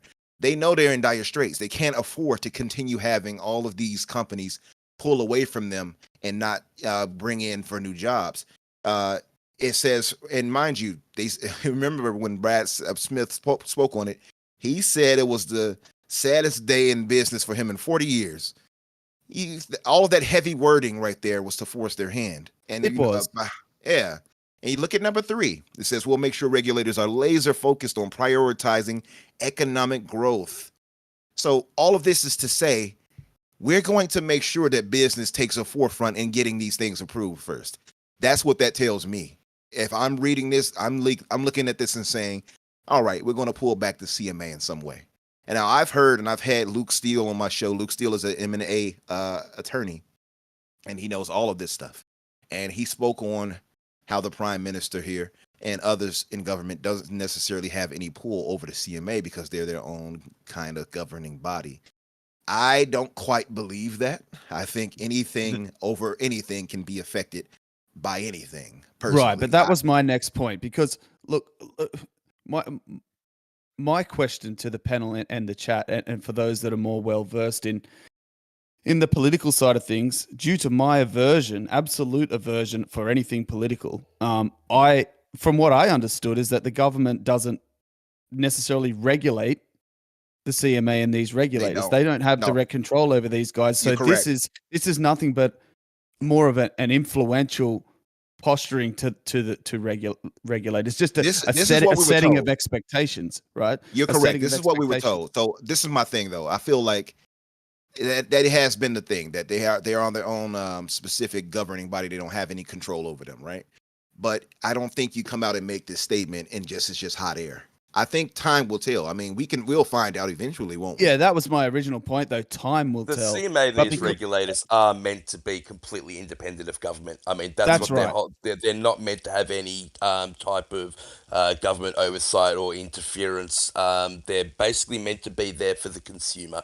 But in saying that, I don't think this is bipartisan. To be honest, bro, I don't think it's bipartisan in any way. Richie Sunak, one of the things that got him elected, he just got elected in October, was he wanted to be pro-Britain. But the fact of the matter is the Labor Party will always put more restrictions on companies. That's just the way they are. They love their red tape. They love getting taxes, especially for big governments. They're a lot of the reason, that's how they make a lot of their money. The Conservatives will always be more pro-business, and I think that's a lot of the reason why he wants to push it through, because an election is coming up, and the chances are that they might not get re-elected, and I think that's why they want to push this forward so quickly. That's exactly right. Yeah. And look, that might be true, that it might not be completely... I just want to say one more thing, Riskit, please. Mm-hmm. Will this deal and these regulations they're going to try and ease be put in a retrospective fashion? So will they be allowed to make deals on decisions that have already gone, like the Microsoft acquisition? Yeah, look, sorry, one last thing from me also on that. One important thing to remember, by all reports, the UK government is in an absolute shambles, right? It's a complete mess. You speak to, I'm not just talking about reading articles in the media, but you speak to anyone British or from the UK, it is an absolute mess in the government at the moment. There's a lot of back and forth, a lot of people fighting to save their positions in the upcoming election and stuff. And look, I really like what this guy is saying, what this Sunak is saying, what he's proposing. It makes complete and total sense. I'm not thinking about the country and their state of affairs. We're talking about games and how it benefits us, right? What he's talking about is going to make it easier for this acquisition to go through and future acquisitions which benefit us. But it's an absolute mess. And like you said, Pete, my thoughts exactly. There's no guarantee this guy's even going to be in power anytime soon. So it's just a big wait and see at the moment. Well, look, it is big. There's a couple of things there that you guys said that I just want to push back on a little bit. So whilst you might believe that it's not bipartisan, there was noise from both sides of the bench that weren't happy with the CMA's handling of the deal. Look, whilst it may not be completely bipartisan, there's noise from both sides of the bench. If you don't think that a government can exert pressure on a government body that's supposed to be independent, then you've obviously don't know politics. To be honest, that's Yeah, just I have no something that. doubt that they can exert pressure on them, and I think that this is a good thing. I really do. I think that the CMA has way too much power. I mean, let's face it, this deal is going to lessen jobs in Britain. It's going to lessen companies wanting to come in there and actually do business in that country. And the whole point of leaving, I hate to get political, but the whole point of leaving the European Union is because they didn't want to have outside countries having influence over their decision making. And the funny thing is they're doing it themselves. They're putting more regulations on, and it's actually the EU that looks like they're going to be passing the deal. And I just think that that's incredibly ironic. I think the problem is with that is that money talks at the end of the day, and people keep down. That's like what Risky pointed out a minute ago, is that like all of these things where you think they don't have influence over anything. This is why I disagree with Luke there. I know Luke knows what he's talking about. I can't sit here with any certainty and say, nah, you're wrong, right?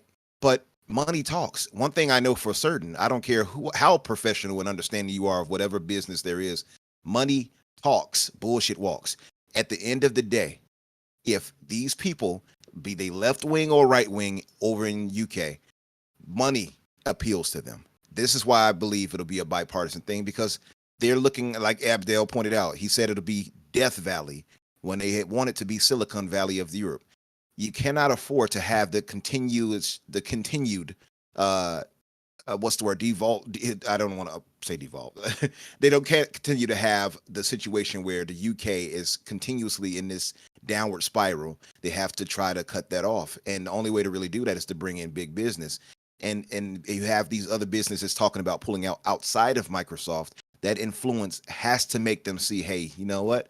None of us win if all of them pull out, no matter if you're left or right wing here. That's my thinking. But at the end of the day, I still think that even if they're supposed to be an independent body, the CMA, lobbyists and everything else, all those things come into effect at some point, in my honest opinion. And I look at American politics for this, and I know America is their own particular brand of corruption, but I don't think any government is above doing some of the dirt that America has done personally when it comes to these type of things. So I look at that here in America and I say, if money can be used where the corporations take over politicians here, money can be used anywhere to influence and change things. And I think this right here, what we see with this guy's numbered response, I think speaks to that. Yes, but it again, absolutely does. And I'll just to back up your point there, it's not as dissimilar as you would think. The lobbying process within the UK, real basically, they do have a lobbyist, and what lobbying is about in the UK is literally seeking to change policies through advocacy, which is basically money hatting. So that's the British PM take an actual call from Satya like after the deal. Like, I mean, that's when a $1 trillion company CEO is able to get in contact with the British Prime Minister. I mean, yeah, there's obviously something going on there in the background. I agree, Umbra. There. I mean, all this is backroom deals and influence peddling. None of us really know, but there's definitely being, forces being placed on them. Absolutely. Yeah. It's funny too, by the way, that CMA, their current head, Microsoft has employed, I believe, the former lawyers that she used to work for, the company that she used to work for, are now up against her. I wonder what influence that will have on the situation. Yeah, well, it should. I mean, again, she owns $1 billion company. Someone in the chat said, I think it was Grey Monad. So, yeah, I mean, there's obviously personal interests in this as well. And we know that Jim Ryan's spoken at length, both Microsoft and Jim Ryan and Sony have spoken at length to the CMA. And I do believe that there's some personal relationships there as well. So it's really, big bank, take little bank, my dick's bigger than yours type thing, I think. And that's probably what that phone call was about. Bushido, what are your thoughts? Do you think that this will see the deal slide through? You be using a lot of sexual innuendos tonight. I don't know what's up with you, but you got kids listening to the show. I just want to remind you. It's a very small innuendo. You guys are really. We've got 69 people watching the chat. It just goes all the way around, right? I think that you guys stole all my points. Like, I'm trying to sit back patiently. And Umbra jumps in, and then Pete steals it. Then Garuda, And You gotta then be faster than that. Riskit, I'm like, the only thing I can say is ditto.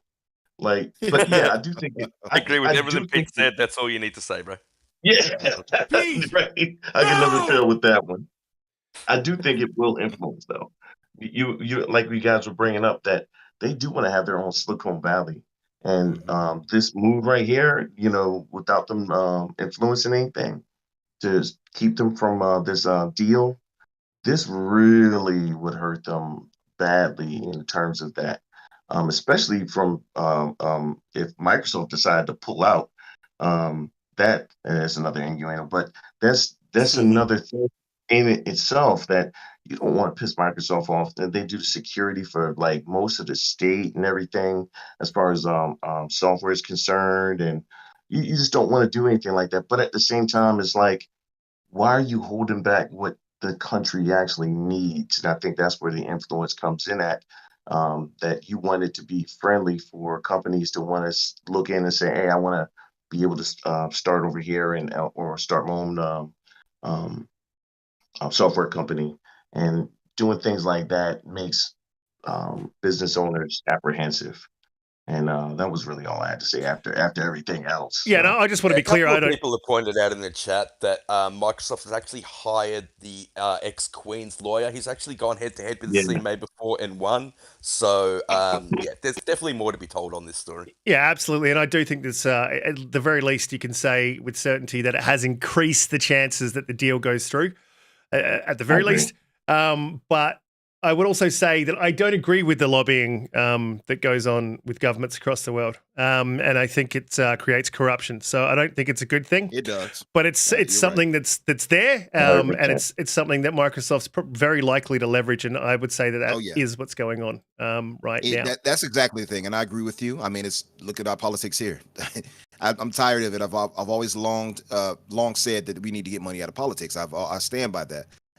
But you're right, because of it being there, and because it never will go away, because no politician who was bought off is going to advocate for it to be removed. We know that it's a thing that's going to be used in play by these businesses. I wanted to point out too that it was reported that the law firm Linklaters said it means about 33% of all appeals from the CMA merger decision succeed, at least in part. But that means the CMA wins 67% of their cases. Imagine that. They go to CAT and say, hey, we got this issue with CMA. Can you all overlook it and see if there's any issues we have? I think their math is wrong. They've mapped the math, they're mathing ain't mathing. And they go back and take it right back to the CMA, and the CMA is like, I disagree. We won.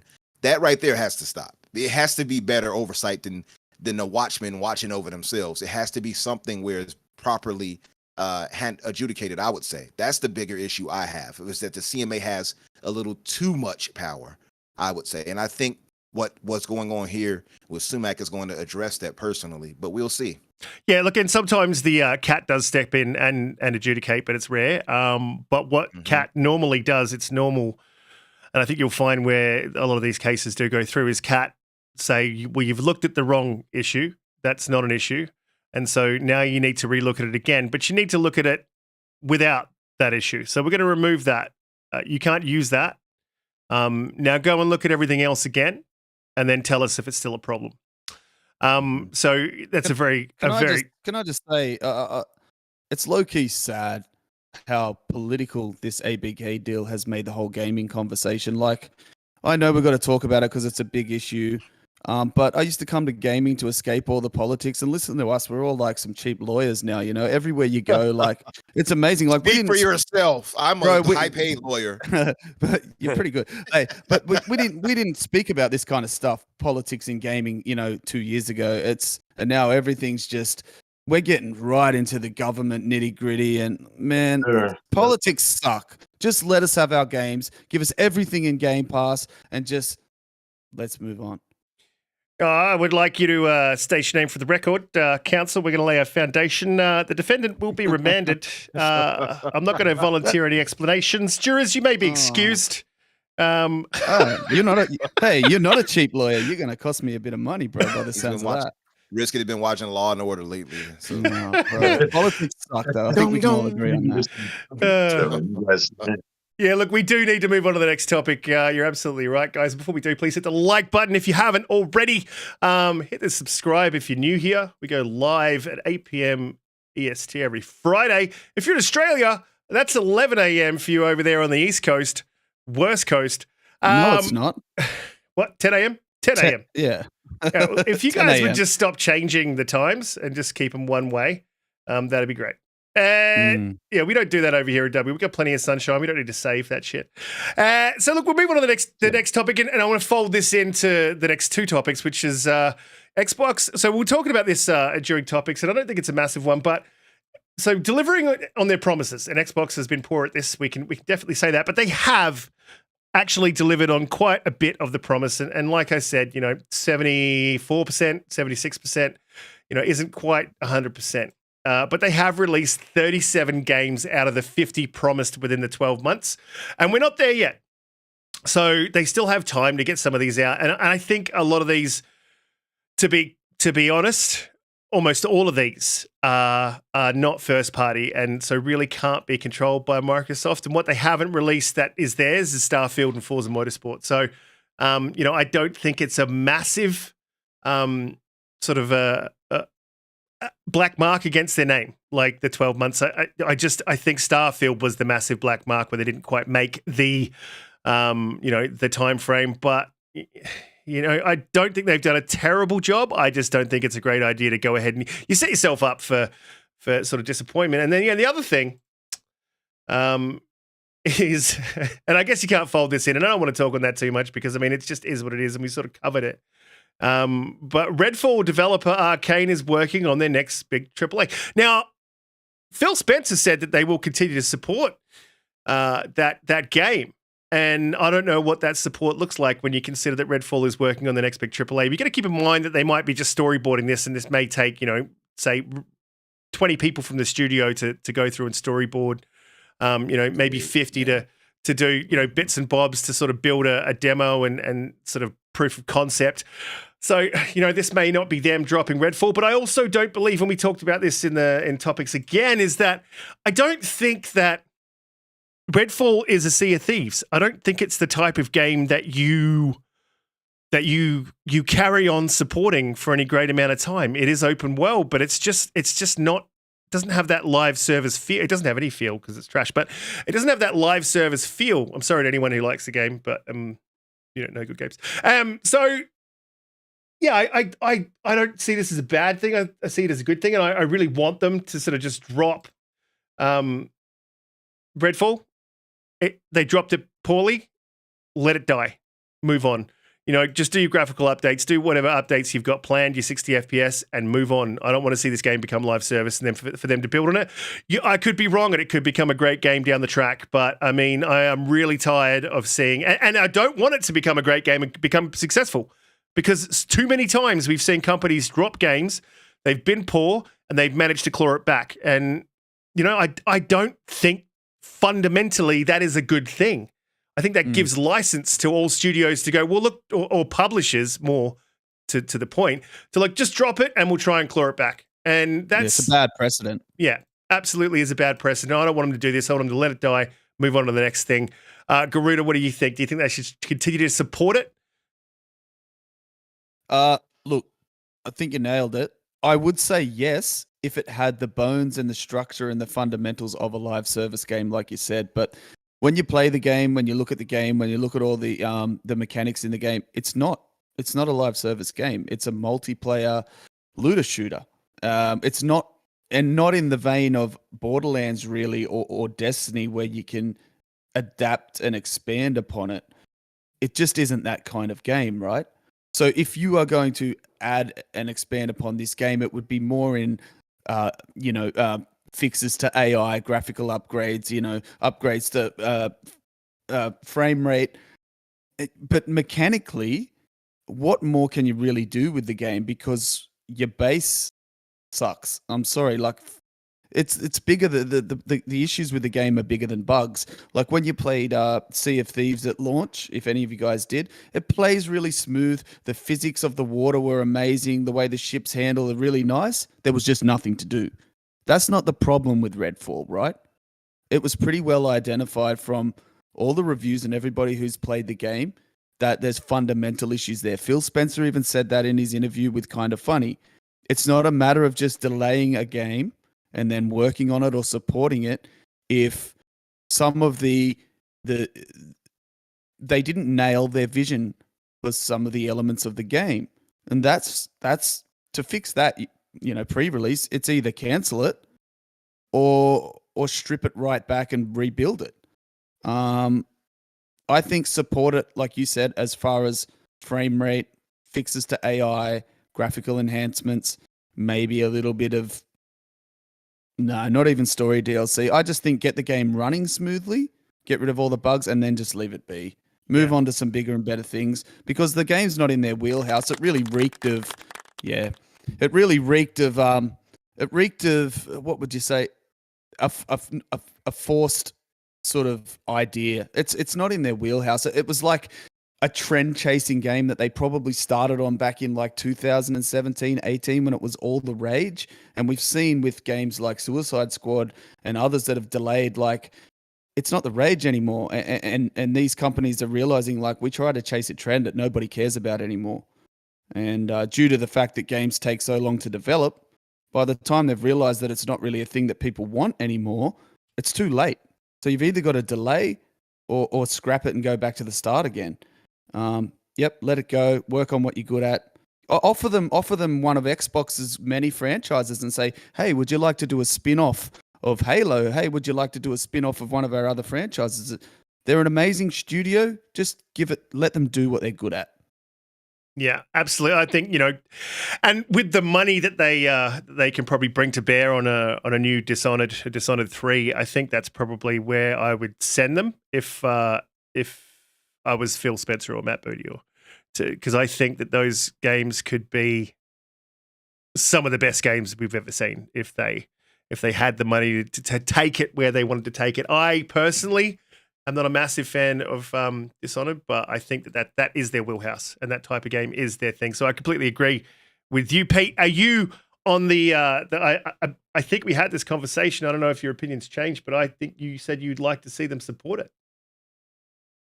No, actually, I don't think they should support this game. I think they should get it to a point where, people are happy enough with it, but I don't think that this game is really good enough to support. I don't see it becoming a No Man's Sky. I don't see it becoming a Sea of Thieves. I hate saying that. I really, really do. I would love it if the core of this game I could see moving forward. And it's a fun game. I'll keep reiterating the fact that I do enjoy playing this game when I'm playing it with my friends, but I just don't think there's enough there. Story DLC, honestly, Garuda, I played the game again with Umbra and KJ the other day, and we did have fun, but we got to a point where they were telling a story through a psychic echo, and I wanted to listen to it because I actually hadn't seen too many psychic echoes. After about 30 seconds, I was so bored. Yeah, The story is told. Me too. So that's why I badly. stopped short of. I initially said story DLC, and then I went, nah, because nothing about it really makes you want more, right? Yeah, exactly. Yeah, and so if that's the case, then I just don't see a point in them taking it on. I would rather them see them do Prey, Dishonored, something like that. Go back to their wheelhouse. Go back to that environmental storytelling that they're so good at. Go back to that narrative experience. Stop chasing trends. And look, Arkane are a great studio. I think they can come back from this, but I think Redfall needs to die. Yeah, I absolutely Redfall think needs to die so Austin can live. I think it already has. Emotional, damn it! Umbra, what do you Technically undead since they're vampires. do you want to see it? Do you want to see it continue on and survive, or rise from the dead? Listen. I am of the mind that Redfall is very mediocre. The problem is, it is mediocre, but like Pete pointed out, and I've said this several times myself, it can be fun. And people say, well, so many people are playing Redfall. It's number 3 on Xbox. The point is, yeah, people can play bad games and enjoy it, right? There's no problem with that. If you all are playing it and enjoying it, that is fine. I'm not going to dictate to anybody what to enjoy. But the thing is that with this situation here, it's unique. So you have Arkane Austin, and then you see this report, and I'm like, the first thought I had was, oh, they're making a new AAA. Should you be though? Because I don't know. I feel like that faith has to be restored. I was not blown away by Dishonored that way either, Riskit, I'll be honest. Arkane games for me, oddly enough, are very hit or miss rather, because I don't know. Maybe it's something that just doesn't appeal to me the way they present their games. But this right here is a particularly bad misstep.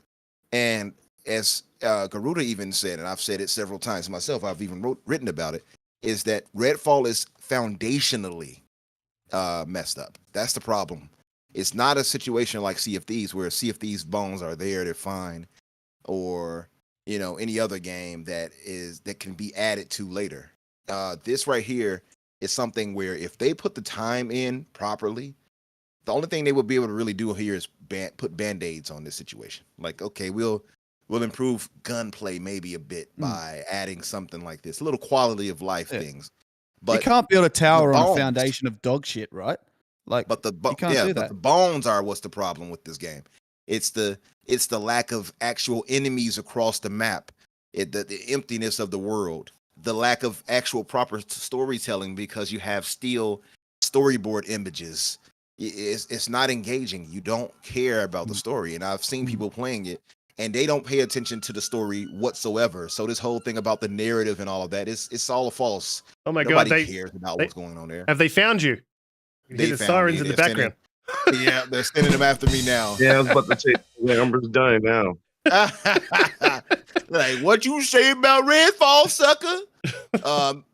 But yeah, that was the Xbox police. But no, the thing is that it's foundationally messed up. Redfall. It's not like it's a poor game in every way. It is just foundationally, it has a lot of issues that if they actually took their time to focus on it, it's going to take them years because they essentially have to make a new game. That's the problem.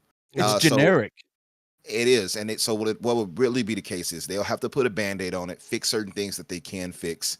Like I say, maybe gunplay improvements, maybe slight enemy AI improvements, I imagine, I hope. I don't really think you can do that either in the time that they'll have allotted. And then move on to something else more in their wheelhouse. It's unfortunate, too, because again, the way this was promoted, I think did Arkane no favors. That's the bigger issue. If they had done this and put it in a situation like it's an early access game, not have sold us marketing wise that it was a AAA, I don't think it would have gotten as much flack as it has gotten. So it's a lot of things that went wrong here, from marketing on down to how Arkane handled it. And, on down to people who overlooked and oversaw it and saw that there were issues and still decided to release it in the state it is. It's just so many issues with it. But I will say, I could not be confident in having them start on a new game, a new AAA game, after seeing what they did here with Redfall. I think they would have to be in a gulag for a second and get some things corrected before I felt confident enough to give them a budget for that. And Umbra, like you just said, they marketed the hell. Like, Xbox finally decides to market the hell out of a game, and then and it's this. Like, I haven't seen them market a game the way they've done this. Like, I saw a freaking Redfall like salt rub for your roast meat and shit.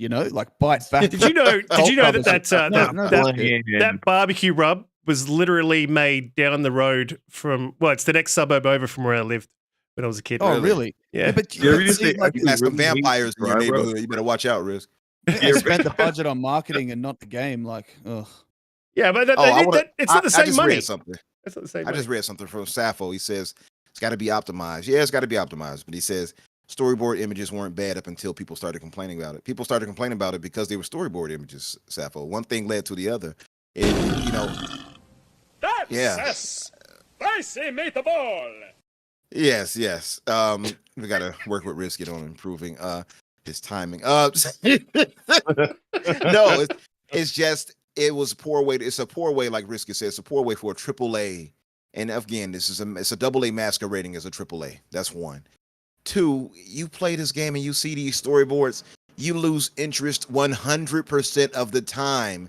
The characters look like trash. If you speak to the NPCs, they grunt. Like, what is this? Am I talking to zombies? There's no interactivity across the board. It's a dead game inside and out. That's the problem. So when they showcased us with these commercials, and when they first presented it to us at the end, and they showed that nice animated styling and showed these characters full of life, and then when you play the game, they're nothing like that. And the dialogue they keep repeating. I think I got dust. I think I got some of the ash in my mouth. If I keep hearing that, it's like no. And then you don't get any actual animated cutscenes.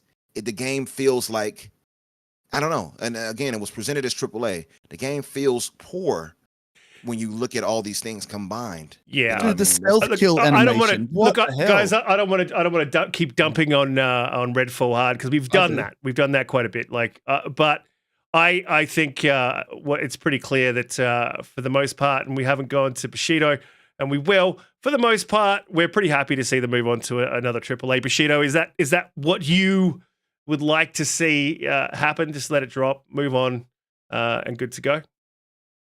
Yeah, I wasn't really going to be able to dump on the game because I hadn't played it. And we've But I'm not a big fan of Arkane games. I'm not. I've tried. I have seriously tried. Prey may be the best that I've played from Arkane that I felt, and I still didn't like that game. Like I just stopped playing like maybe halfway through. It just wasn't holding my attention. What if it was me? When it comes to Arkane, I would have Arkane work on something else besides first-person view games. They're not the greatest.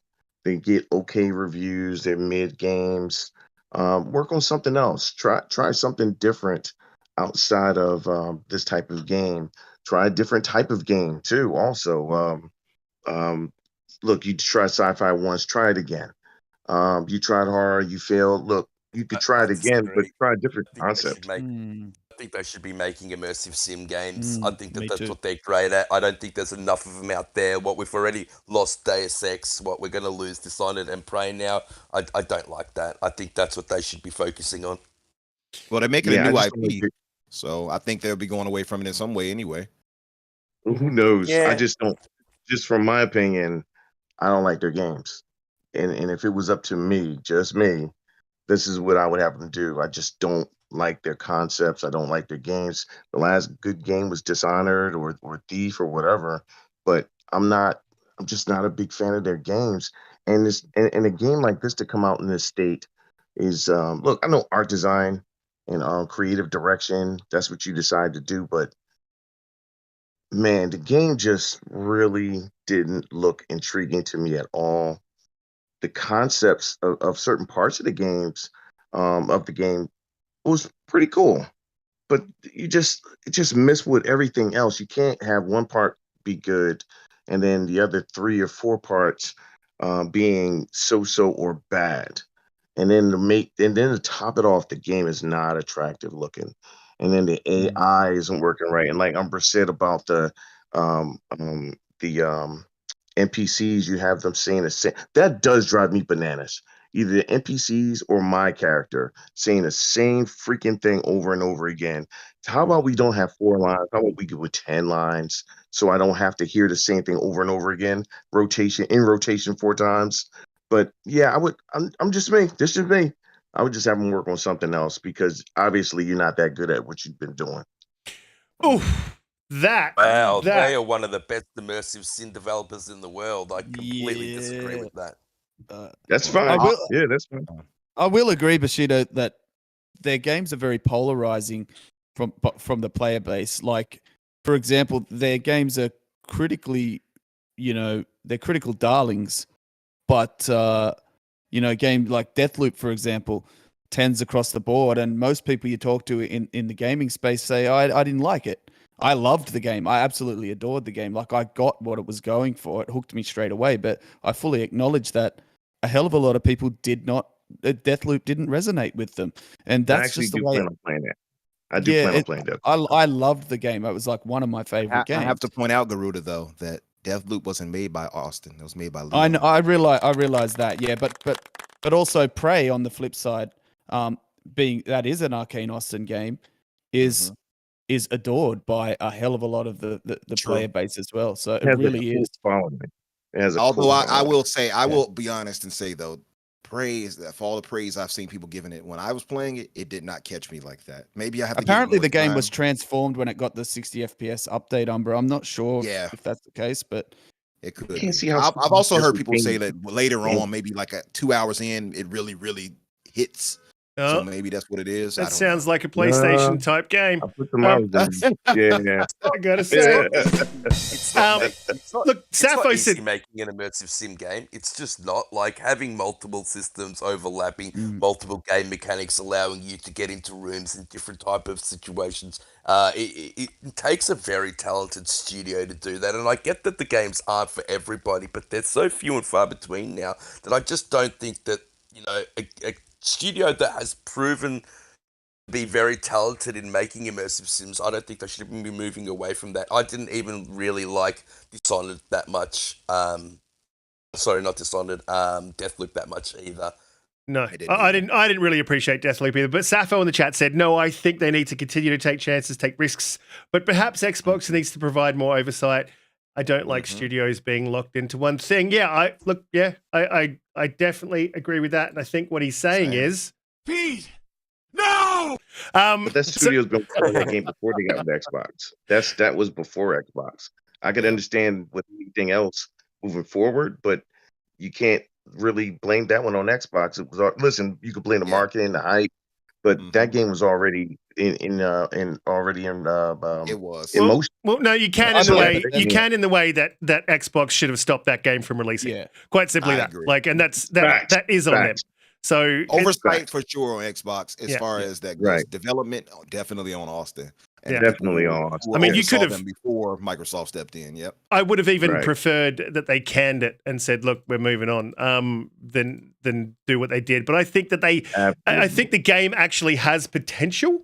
I think the potential's there. I think it's a game that's 2 years out from reaching that potential, and I think that's what they should have done. Yeah. They should just go, like we need more time with this game. It's going to be, we give a rough time frame. It's going to be a year to a couple of years, and just move on. And speaking of moving on, we do need to move on to the next topic because we are approaching the 2-hour mark, and there is a couple of things that I definitely still want to talk about. And a couple of things that I'm going to remove from the list, which I'm doing now, and that's why I am stalling. But before we do move in, please hit the like button, subscribe. We go live 8 p.m. EST every Friday. And if you're in Australia and they have got the correct times, it's 10 a.m. Australian Eastern Standard Time. And if Does you're in that the mean West, you don't have the right time. if you're in the West, you don't have to worry about people changing the fucking time all the time. Anyway, look, this is a bit of a quick one, but I think it's something that we need to obviously let the audience know. If they don't know already, I'm sure a lot of you are hardcore gamers, and you do know, but they have released a Plague's Tale 60 FPS update, and there is a little bit around this. And if you guys are a fan of the RDX panel and show, and if you're not, I suggest you look up RDX on YouTube. There is a fantastic podcast. Dealer runs that one, absolute champion of a man. Look, but there was a lot of heated debate within that show about why Plague's Tale could just not do 30 FPS. And this is around the time that we saw Gotham Knights releasing, and there was a conversation around, are these machines going to be able to do 60 FPS? Is it scalable? Is it a CPU? Is it the memory that's the problem? And lo and behold, here we go. Without much fanfare, Plague's Tale was released at 60 FPS. And it seems to be one single resource that these studios are missing, not taking, and it's probably because of publishers, but it's time. Had they had the time, they could have released this game with 60 FPS. I don't think that's debatable now. And I think that that's something that, and I'll say Dealer, it's something that Dealer brings up on a very regular basis is the resource, it's time. Now, there's lots of reasons why you wouldn't have that resource. Time is money. It does cost to make these games. But I look, and for me personally, Plague's Tale hasn't missed the mark. I will now go back and finish that game, and I'll get to do it at 60, which is really, really exciting. But I think it sort of brings into stark contrast the fact that these machines really can do 60 if the developers are given the time to do it. And I think that we as gamers need to speak out. This is a positive. This is 100% a positive that we have got 60, but it just proves that point, right? And we did try to have D-Batch on the show because I wanted to get his technical view on why it is that we didn't have 60 at launch, aside from time. And he was a big proponent of it just simply couldn't do 60, that type of game, because it was CPU heavy, but obviously it can. So, Pete, do you think that this is this sort of, I mean, and we did have these conversations like deeply about whether it's the memory, the bandwidth that they have on the S that just cannot manage to do it. But this is 60 FPS everywhere. So do you think that? I remember a certain someone saying that this should have been made in Unreal because then they could have got 60. I'm not sure who that person was. Tell me these were on the line. Tell me these were on the line. I am not Yeah. too sure that this engine isn't some derivative of Unreal Engine. Just want to point that out, you know. Yeah, Just so look, saying. they chose the proprietary engine. They got a lot of pushback against that. They wanted to have a lot of rats on screen. We then thought that the reason why they wanted to do that, and they weren't capable of then getting 60. I am so happy for this studio that they were able to get a 60 patch out there. I would have loved it from day one. Maybe they made the right decision. Look at the pushback Redfall's getting, saying a patch is going to be coming later. No one thought this patch was going to be coming out at all. And so it's taken people by surprise. The game is fantastic as it stands. It's going to be even better now, and kudos to them. Mm-hmm. Yeah, and it is good to see. And again, it just gives me another game in the backlog that I need to go back and play. And it was an interesting decision, Umbra, that they went with a bespoke engine as opposed to UE 4 or 5, which they did use for the previous game. It seems to have paid off in the long run. Are you now going to give up your UE5? Never. Or are you just going to give it the old block your ears? Yeah, I'm going all the way in like Leroy. Yeah, no, Unreal Engine isn't the problem. The devs are the problem. Get your shit together, devs. You make an Unreal Engine look bad. No, no. I mean, listen, I am very happy about this. Asobo, I've said so many times, I love Asobo. I love their philosophy. I love how they do what they do. And it's clear they have a clear vision of what they want to put out there. Their storytelling and narrative is solid throughout. The characters you grow to love. I mean, who doesn't love Amicia?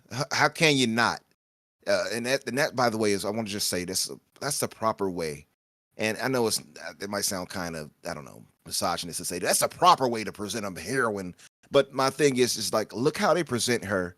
She's not some damsel in distress. She's not some weakling. She is a young girl who has to adapt to this situation she's in and excels in protecting her brother. It is a beautifully told story. The world of it looks gorgeous. And for them to actually achieve 60 now after so much time, it shows that they have an eye for, and they have a want to have their games be the best, you know, that they will still keep working on this after the fact. They didn't have to. They didn't have to go for trying to get 60 for this, but they did. You know, and that just shows that they have an inner quality about themselves that they want to present their games the best. AJH just said, sorry to jump in on you. AJH said, don't worry, Umbra, the coalition will come and save the day. I almost don't want to see the next Gears now because I don't want to hear Umbra just lord Unreal 5.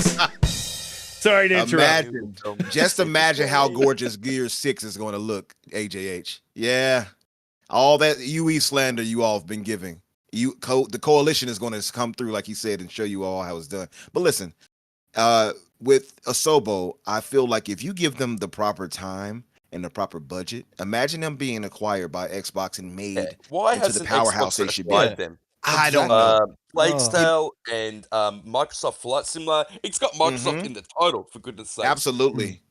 And yeah, if the situation is with the ABK thing, I think it stopped and slowed a lot of things down. I think Asobo would have been on the table. We heard rumor of it. We heard a rumor of IOI. We heard rumor of a few other people. Certain Affinity. All these different things we've heard rumor of.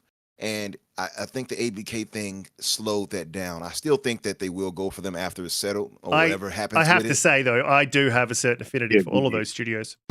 Oh, Lord.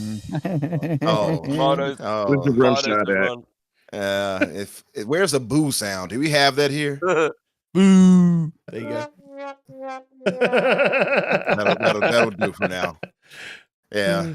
Tomatoes in the chat for Riskit, by the way. But yeah, there you go. Yeah, I feel like I appreciate that they have this quality that they want to present to to the gaming world, and I appreciate that. And I feel like if they're made into a first party studio and given the proper budget, because they've shown themselves to be excellent, to excel, give them the proper budget, give them the proper support, and I think Asobo was going to turn out a landmark game. Honestly, I think for first party, if they do that. Yeah, and I again I agree with you. I think that Microsoft has, or Xbox has, slowed down on these acquisitions purely because of ABK Bushido. Have you finished Plague's Tale? Are you going to go back to it if you hadn't? Actually, I was going to say, I was about to do your voice and say Umbra is the best, but you okay? You stepped in just in time. It's funny because I was gonna do yours too, but you keep jumping in as soon as he says Umbra. So, I think that the game was my game of the year that I played last year. The story was fantastic. It was emotional. It was well written. The character development was great. I think I am going to go back and play it again. If I'm not mistaken, it ran at 40, but I still want to go back and see it at 60 because that's even more. I mean, I have to go back and play it again. And anyone who hasn't played it, I really recommend, or actually I would like to say is like, what are you doing with your life? Like, if you really love great stories, this is a great story. The first one, I was like, I can't see how this could be such an interesting game, but I'm going to play it anyway. Game was fantastic. And then you go into the second one was even better. It was fantastic. Easily top 3 for anybody, if you asked me last year, but it was my game of the year last year as far as what I played. I absolutely believe I will go back and play it. I'm going to have some time before September, so I think I'll jump in then. Yeah. I will definitely personally go back and finish it. Garuda, what was your thoughts on the game initially at 30? You could play it at 40 if you had VRR. Unfortunately, at that time, I did not have a VRR television, so for me, it was 30 all the way. We've already sort of spoken with Garuda, but when you go back and play it, I know that you feel the same as me, that I don't want to see these studios come out with updates later in the piece and that become the norm, which I think it is sort of becoming that way. But will this drag you back to the game?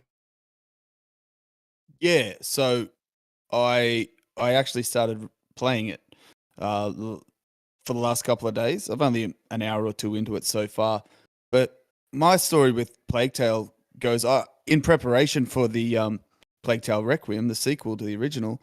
After seeing it at the 2021 showcase and how amazing it kind of looked in that trailer, I went and played Plague Tale Innocence for the first time, which actually had 60 and I think an unlocked 120 kind of mode on Series X when it was still on Game Pass. So I played that leading up in preparation, and I really loved that. It ran beautiful. The story was amazing.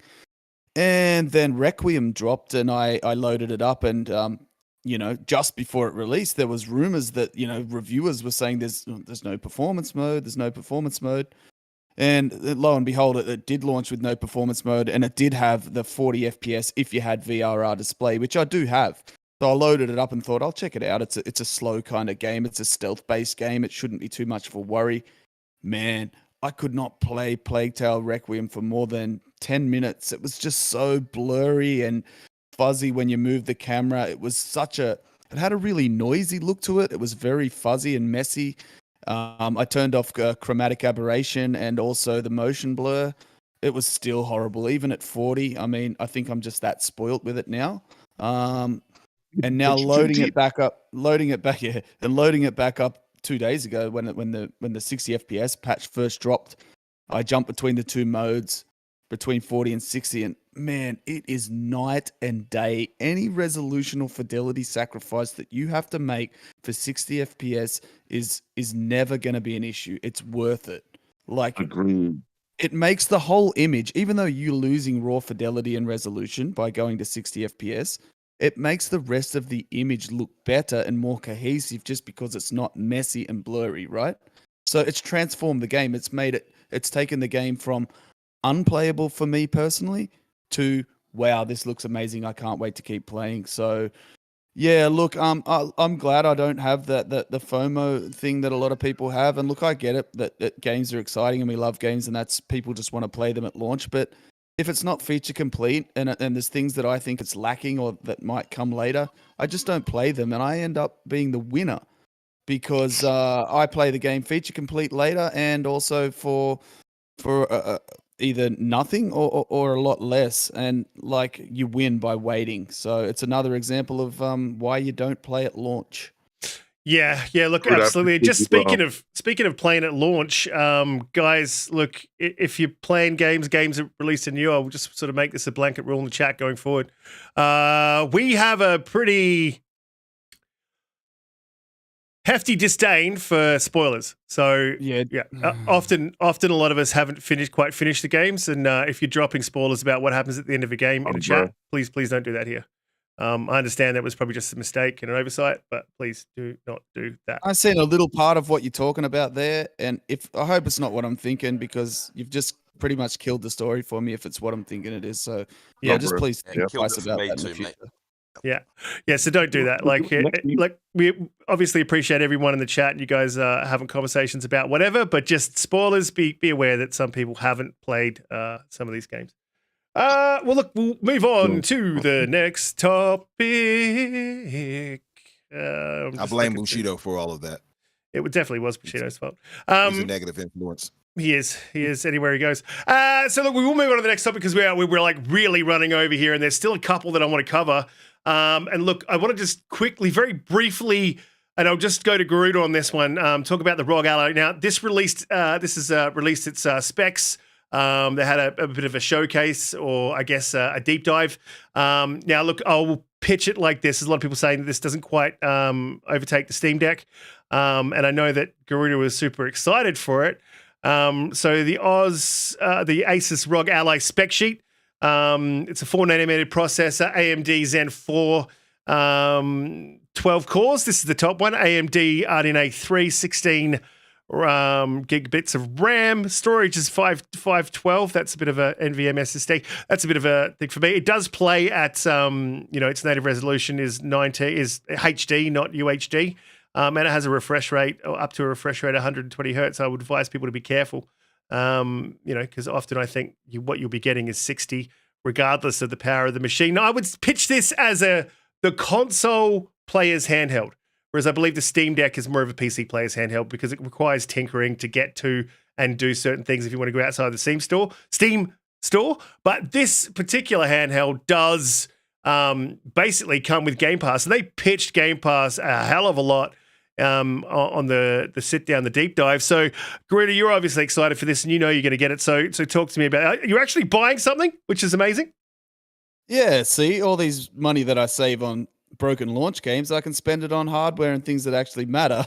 So, look, I think your pitch saying this seems like the console player's handheld is something they should run with, because I did watch that event a couple of days, yesterday or the day before, for this launch event for the ROG Ally, and that is more or less how they're pitching this thing, how they're marketing this thing. And Xbox is involved in pushing it for Game Pass, and even basically in a roundabout way, this is the Xbox handheld. It's got the same. It's got the Xbox D-pad. It's got the Xbox thumbstick layout. It's got the Xbox button layout. They even mention this, like they say, we took cues from the tried and true Xbox method. Like, they're pushing Game Pass. You get 3 months free Game Pass with every ROG Ally as well. And the thing, as far as hardware is concerned, for the price point that it come in, is a steal. It's coming in hot with the price, man. Like, this is, you're getting a lot for what you pay for. And if you go and watch the event, it'll probably make you even more excited for what it actually is. There's a few things they're doing with it that I like. And one of the things is their software and their sort of like their game launcher. It's called like the Armory Crate or something like along those lines. But what it essentially does is it will scan your system for all the games that you own over all your different launchers, all your different libraries and places that they can be, and compile them into one place, into one uniform setup, so that you can launch them all from the one spot instead of being here, there, and everywhere. It looks really neat. And that there is like you said, it's very much like a console experience with the way you launch and tinker with your games and everything like that. You can plug in an external GPU to this thing. Like they had a eGPU 4090 plugged into it, into like a dock setup, and running it on the TV as well with Xbox controllers. Like this thing is an Xbox handheld in disguise. It really is, for what you're getting it for. It's $1,000 AU for the top spec, which is only $200 more than a PS5. And this thing's, what is it, 8.6 teraflops? It's almost as powerful as a PS5. Like, it's pretty wild when you think about it. What I'm actually thinking about doing, and this probably ties into maybe a next topic if we're going to do it, is the upcoming rumored PlayStation showcase is a big one for me personally, not just because I want to see what games are there because I'm a gamer, but also it's going to determine whether or not I sell my PS5 and my Switch to buy a ROG Ally. That's how impressed I am with this ROG Ally. And also, I don't really use my PS5. The Switch is just too outdated now. And I'm honestly thinking about selling those two devices and getting the ROG Ally. I really am. I was impressed with it every single way, and I recommend you do go and watch that presentation. It was quite well done. Yeah, absolutely. I do definitely recommend. I'll try to drop that into the description after the show. We will move to that topic. And sorry to skip over some of the panel members and guests there, because we are running over time. It is the last thing I wanted to talk about. And just before I do move into it, please hit the like button, subscribe if you're new here, share us out. We go live 8 p.m. EST every Friday. And if you're in Australia on the East Coast, then it's 10 a.m., not 11 a.m.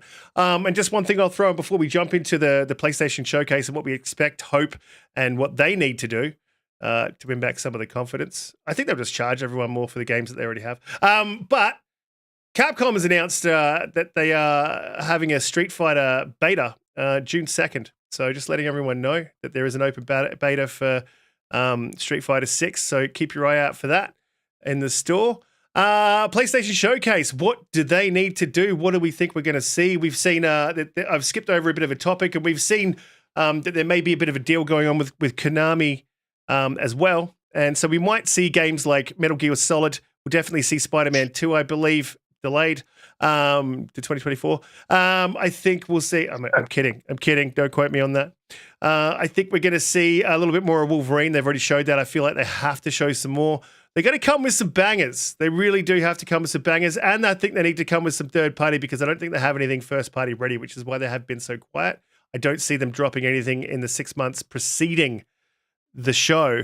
So I'll go to Umbra. What do you think we're going to see at the PlayStation Showcase? What do they need to drop? What do they need to do to continue to compete in the console space? Well, when it comes to... Oh, no, your voice isn't cool enough to be mine. I gotta point that out. Yeah, I feel like, the thing I think is Sony is dominant enough right now that they're not in a position like Microsoft where they have to show this or that. I know some people are going to say, well, they only have Spider-Man that we know of. The problem is Sony has third parties on lock. So as we spoke on earlier, they're going to have Metal Gear Solid 3 that we're hearing about. They're going to have the Konami IP, iconic Zeitgeist IP on lock. So long as they have that, and so long as they're going to be presenting Spider-Man 2, which you could be pretty certain they're going to be showcasing that. And imagine, by the way, if it's a surprise component that it's surprise co-op for Spider-Man 2, and two players can play it, or you can play it like you do in Grand Theft Auto 5, where you get to swap between Miles and Peter. But imagine the case that it actually enables co-op for that, and you both can be swinging through the city on your own independent screens, untethered, doing what you have to do. Imagine how much of a hit Spider-Man 2 is going to be with something like that. And PlayStation, as we know, suffers from a lack of multiplayer co-op type enabled games where Microsoft dominates. So that's something Sony needs to work on. So I would say what they're going to likely do, outside of showcasing these third party iconic Zeitgeist games they've acquired and not acquired, but have money headed, is they're going to showcase the first party games. We're hearing rumors of not only Spider-Man 2, we're hearing about Ghost of Tsushima. It could be DLC for Ghost of Tsushima for all we know. They've done it already. So I think, like Garuda mentioned earlier in the show, we might see something with what's his name, Barlog. We might see his game that he's been working on. And I think you have so many things. They might show something more of Wolverine for all we know.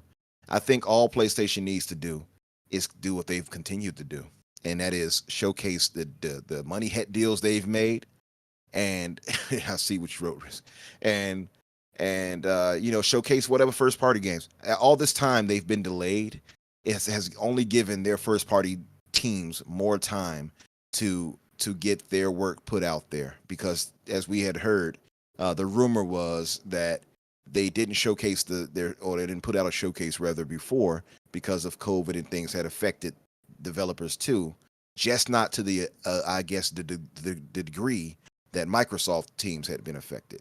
So now that they're delayed up to this point, you best believe they're going to showcase some showstoppers, and that's why I'm so inclined to say Microsoft has to show out too. It cannot be in the case where March 25th here Sony and they the showstopper after showstopper, and then Microsoft is soft shoeing, and they do another and one more thing, and it's a AA game. They can't do that again. So, but I think Sony is fine. I have full confidence that what they're going to showcase us is going to make people happy for that brand for sure. Yeah, I agree, Umbra. I think that they're actually going to drop the hammer down. So we've heard a lot of talk that Sony hasn't showed much, and look, that's true. But with COVID and everything that was happening, I think that they are heading into what they're calling Phase 2 of the PlayStation 5 era, and I think they're going to have a really great showcase. And I think that that's just going to push Microsoft and Xbox to do better. So yeah, look, I love the absolute competition. I think it's going to be fantastic. I think that the Konami deal is going to be really good for them. Final Fantasy 16 will be releasing, but I think pretty shortly after the showcase. So I expect to see really, really big things from them. Silent Hill 2 and Castlevania, two games that, especially Castlevania, that I'm going to miss personally. What else are we going to see? Spider-Man 2. Pretty much. Will we also see Wolverine? That would be fantastic. I'd absolutely love to see that. So yeah, there are a lot of good things to expect from Sony, and hopefully Microsoft can do the same. What do you think, Bushido? I'm not one for believing a lot of Sony rumors. It would be nice, and it would be huge if they do have a Metal Gear thing or a Silent Hill thing. But I've heard those rumors for years, and until I see them, I'll believe them. So I like to go into their showcases like with no expectations, even with Xbox. But in this instance, though, they do need to show out, though, because they haven't done anything first party wise for years. And no one, of course, is going to say anything about it because it's Sony, and they have a good reputation for providing. But we still have a new director now with Jim Ryan, and I like to see what he brings. I already know what Corey Barlog brought before. I want to know what you bring. And everything else so far has been underneath his tenure. Let's see what's underneath his tenure that he's greenlit. And I'm not so sure or have confidence in him yet. But at the same time, I do have confidence in the Sony brand, making good games. So I'll just go in, with no real expectations and hope for the best. And I'm still really, really not sure anytime I hear a Sony rumor. Yeah, look, I agree with that. I don't think. Oh, sorry, I didn't know you were back. Yeah, sorry. I jumped out for a minute to grab a couple of painkillers. Got a headache developing. A part of the headache that's developing is the way that Pete pronounces castle. So I'm going to put a bit of a poll in the chat about how you pronounce castle, and maybe we can put this to bed. This has been a long-standing debate. It has always been a castle. If you pronounce what Aussie calls always- it castle, Pete? Always will be a castle. If you pronounce it castle, as is the correct way to do so, then press yes. And if you pronounce it castle, please hit the no thing. Poll's going up live in the chat now. That sounded Castle, super, bro. that sounded super country the way you said it. Castle. Hey, I'm gonna go up that castle later. Yeah, look, so Nah, I just dropped the Americans poll in say the chat. castle. Yeah, I'm going to go to the castle. That's how we say it here. We'd say Um, castle. Yeah, you we all say it ca- wrong. yeah, we say it right because Yeah, we it's Castle. I agree. we invented They the English language spoke. with the English people because that's what we do. Look, I'll jump to Garuda in just 2 seconds. I think they need to come with some really big hits because I think I see Xbox coming hard, and that is not Pause. one of those sexual innuendos. I was just about to. Okay, all I right. already hit you with the pause. It's too late. I see them coming hard with their show. Pixel Slapper, mate, have a great one. Thanks for tuning in. Yeah, look, I think they need to come with the big bangers, the ones that we know are sort of coming, and the ones that we've sort of come to expect from PlayStation. So, your Wolverine, I'd like to see that. I think I would also like to see Corey Balrog's Game Pass. Balrog's you the said dude that. in Street Get Fighter, it? bro. Get it? We shall. Yeah, No. you sound that way wrong. I just want you I all think to know you're it's, gonna it's give us the Barlog. beat for that. I know He's it's the Mike Balrog, but Tyson rip-off guy, Balrog yeah. it's funny. You guys have any sense of humor. Anyway, look, Shogun Pass. they definitely need to see that, and I think I would like to see that arrogant fucks. What's his name from Naughty Dog? I'd like to see his latest Tuckman. offering. Yeah, that's the one. Pumpkin. Yeah. I'd like to see his. So you say arrogant fuck from Naughty Dog, and everyone knows exactly what you're talking about. Yeah. So Sniffed his own farts, man. yeah, I would definitely like to see that what he's got coming next. It'll probably be a movie or a TV series. So, Garuda, what do you? And I really think, by the way, that Sony will pitch a movie or a TV series in that showcase. I think that's almost 100% guarantee. That's Garuda, a possibility. Yeah, that's a good VTV point. TV. yeah. What do you think we're going to see? And Sounds good and that Sony's doing it. I think the energy won't be the same as when Xbox did it. Garuda, what do you think we'll see at the showcase, and then we'll get everyone out of here. All right, I'll try and be quick. It's pretty easy, or not easy, but you can make an educated guess as to what's going to be there. There's a reason why Sony have been very quiet and they haven't had a showcase for a couple of years, and that's because they have had nothing.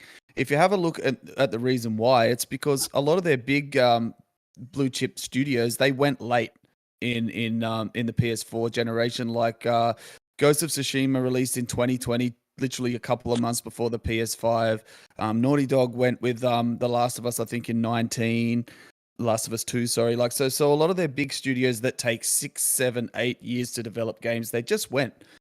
So Yeah. these games are still a long way away. So yeah, they're going to show out with some big titles like they always do, but they're still going to be a long way away. I think what you are going to see is a lot of these live service games that they've been touting that they're gonna, that they're gonna have, what is it, a dozen of them in the next 2 years. You're gonna see a lot of the Jim Ryan games. Okay, we've seen all these Sean Layden games, right? That were all put into place before Jim took over, but we're gonna see the Jim games now. That's what we're gonna see, and they're gonna be all laced with money. So all of these studios that haven't made games before, these little pissant studios that everybody's sort of laughing at, like, why did you buy those guys? You're gonna see that a lot of those ones are probably the ones making those live service games. Apart from that, of course, you're going to see Spider-Man 2. You're going to see the first real proper gameplay blowout for that game. You are Guerrilla Games. You're not going to see anything. They just went. Ben Studio, they're in the gulag. So Santa Monica just went. Polyphony Digital, they suck and they just went. You're not going to see games from these guys. Do you know what I mean? Like, I'm just looking at the list here. Housemarque, you may see a follow-up either to Returnal or Housemarque's next game, because that was 2.5 years ago that they went. So you may see something from Housemarque. I do think you will see a game from Bluepoint. They're supposedly working on an original title this time instead of another remake. yeah. So and that was a launch game for the PlayStation 5, so I think you'll see their original game. All these other little studios, Sucker Punch. I think we're gonna see just a trailer, not gameplay, but for Ghost of Tsushima 2. It's been 3 years now. It's about time that we see the sequel to that, and I think we are going to see Last of Us Factions, which boring as hell for me personally, I also think that we might see the big one, like Umbra said before, Corey Balrog's game. which is rumored to be that a space epic, which sounds actually really cool. If it is a space epic, I think we'll see that as well. But even the ones we do see, they're still 2 and 3 and 4 years away. Yeah, absolutely. I sort of see that, and that's why I think they'll bring these third-party money hats into the show, which is what we've seen so far. Sorry, Pete. I think we'll see London Studios rumored. I think it's going to be a live service game. They said it's going to be very different. I'm really looking forward and interested to see what they've got cooking there, because I think, Jim Ryan needs to prove himself, and I think this is the ones that he's really been pushing. I would love to see something from Ghost of Tsushima 2 as well. I know it probably will be a little bit out, but that'd be really cool. And then I want to see, why did they buy Bungie? What's Bungie working on for them? And they also bought Haven Studios, Jade Redmond's studio, the lady that worked at Ubisoft before that on Assassin's Creed. I want to see what she's working on as well.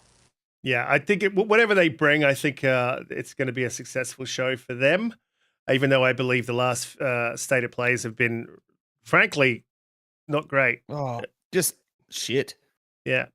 And nothing to be excited about. So hopefully PlayStation can bring the heat, because I want them to bring the heat. I never want PlayStation to take their foot off the pedal, because I want to see Xbox get up there with their foot on the pedal and compete hard.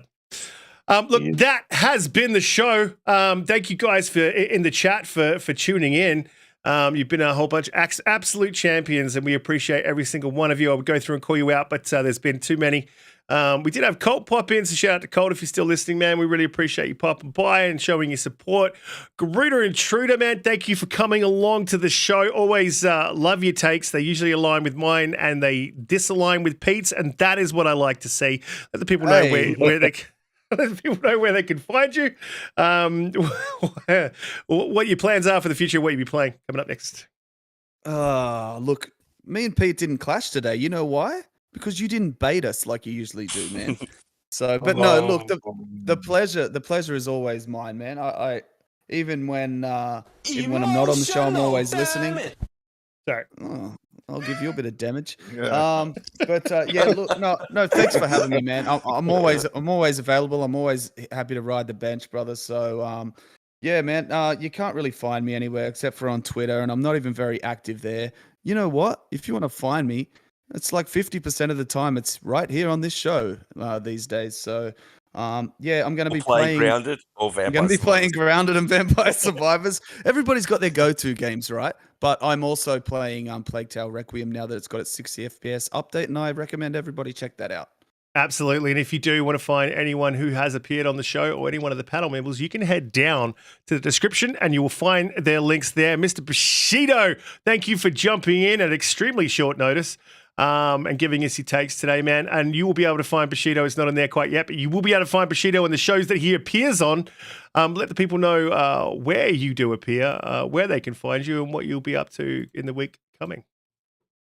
Well, mostly I appear just on the KY Bobby show, which is on Thursday nights, just standard time, 10 o'clock. I don't think it's called the KY Bobby show, though, is it? Is that? Yeah, well, it's KY. Well, I call it the KY Bobby show, but it's Game Set Live. I like KY Bobby better, but what are you gonna do? It's not my show. I keep figuring if I just keep saying the name, it'll stick. I will be on my PS5 this weekend playing. What? Betrayal. Yeah, it's been some time, so I have Octopath 2, and I've been waiting a long time to play that. Right now on Xbox, I want to play, so I'm going to play Octopath 2, but I will still be in an Xbox party as usual because it's just too much freaking fun with these guys, laughing and joking, roasting each other, and so forth. So I'll have both systems on. So if you see me on both, that's why. But that's about it, though. Right. Cool. Thank you for coming on the show. You caught me like mid copy pasting. I appreciate you looking at stealth band too. I appreciate that. Yeah, you would never stealth band. I don't know where this came from. But Pete, another Umbra's at the top. Umbra, another fantastic show. Thanks for coming on every week, giving us your takes. And obviously, you've got the fix running as well, so let people know about that and what you'll be up to in the coming week. Just wanted to say that the last shall be first, and the first shall be last, Pete. I was gonna jump in, but save the best for last, bro.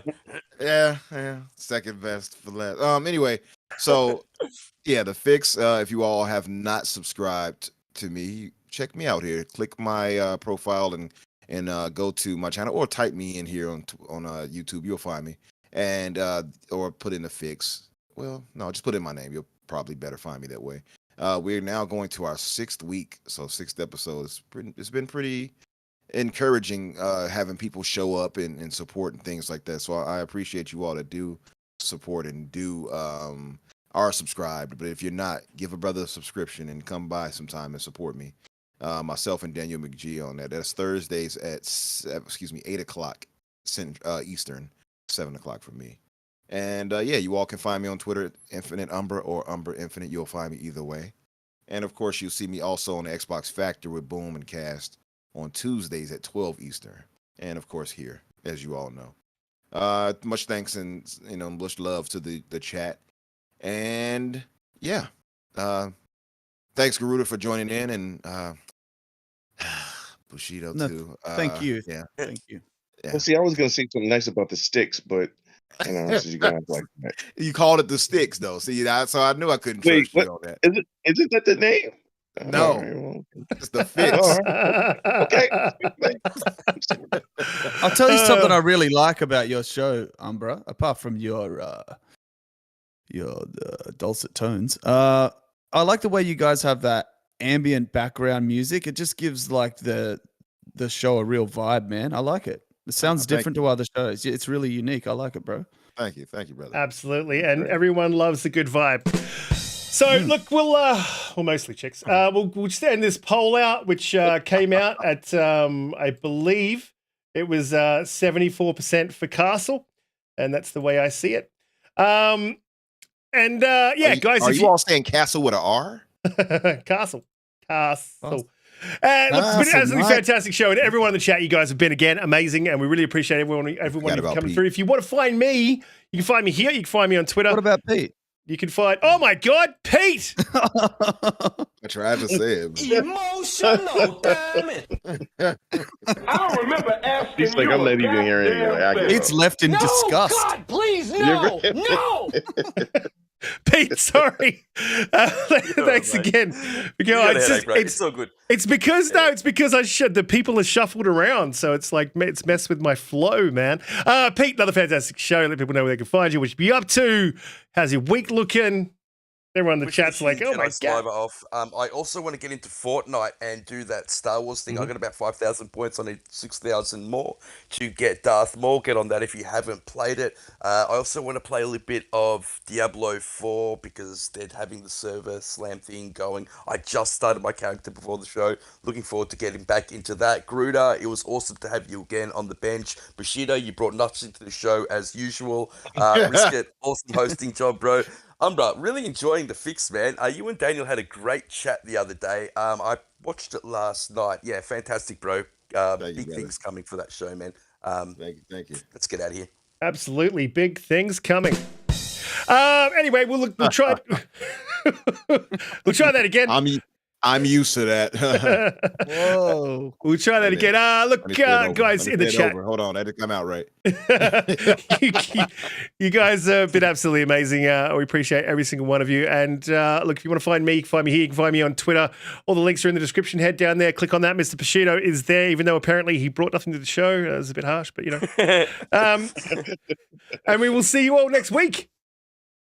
Later. This is Bye. Security.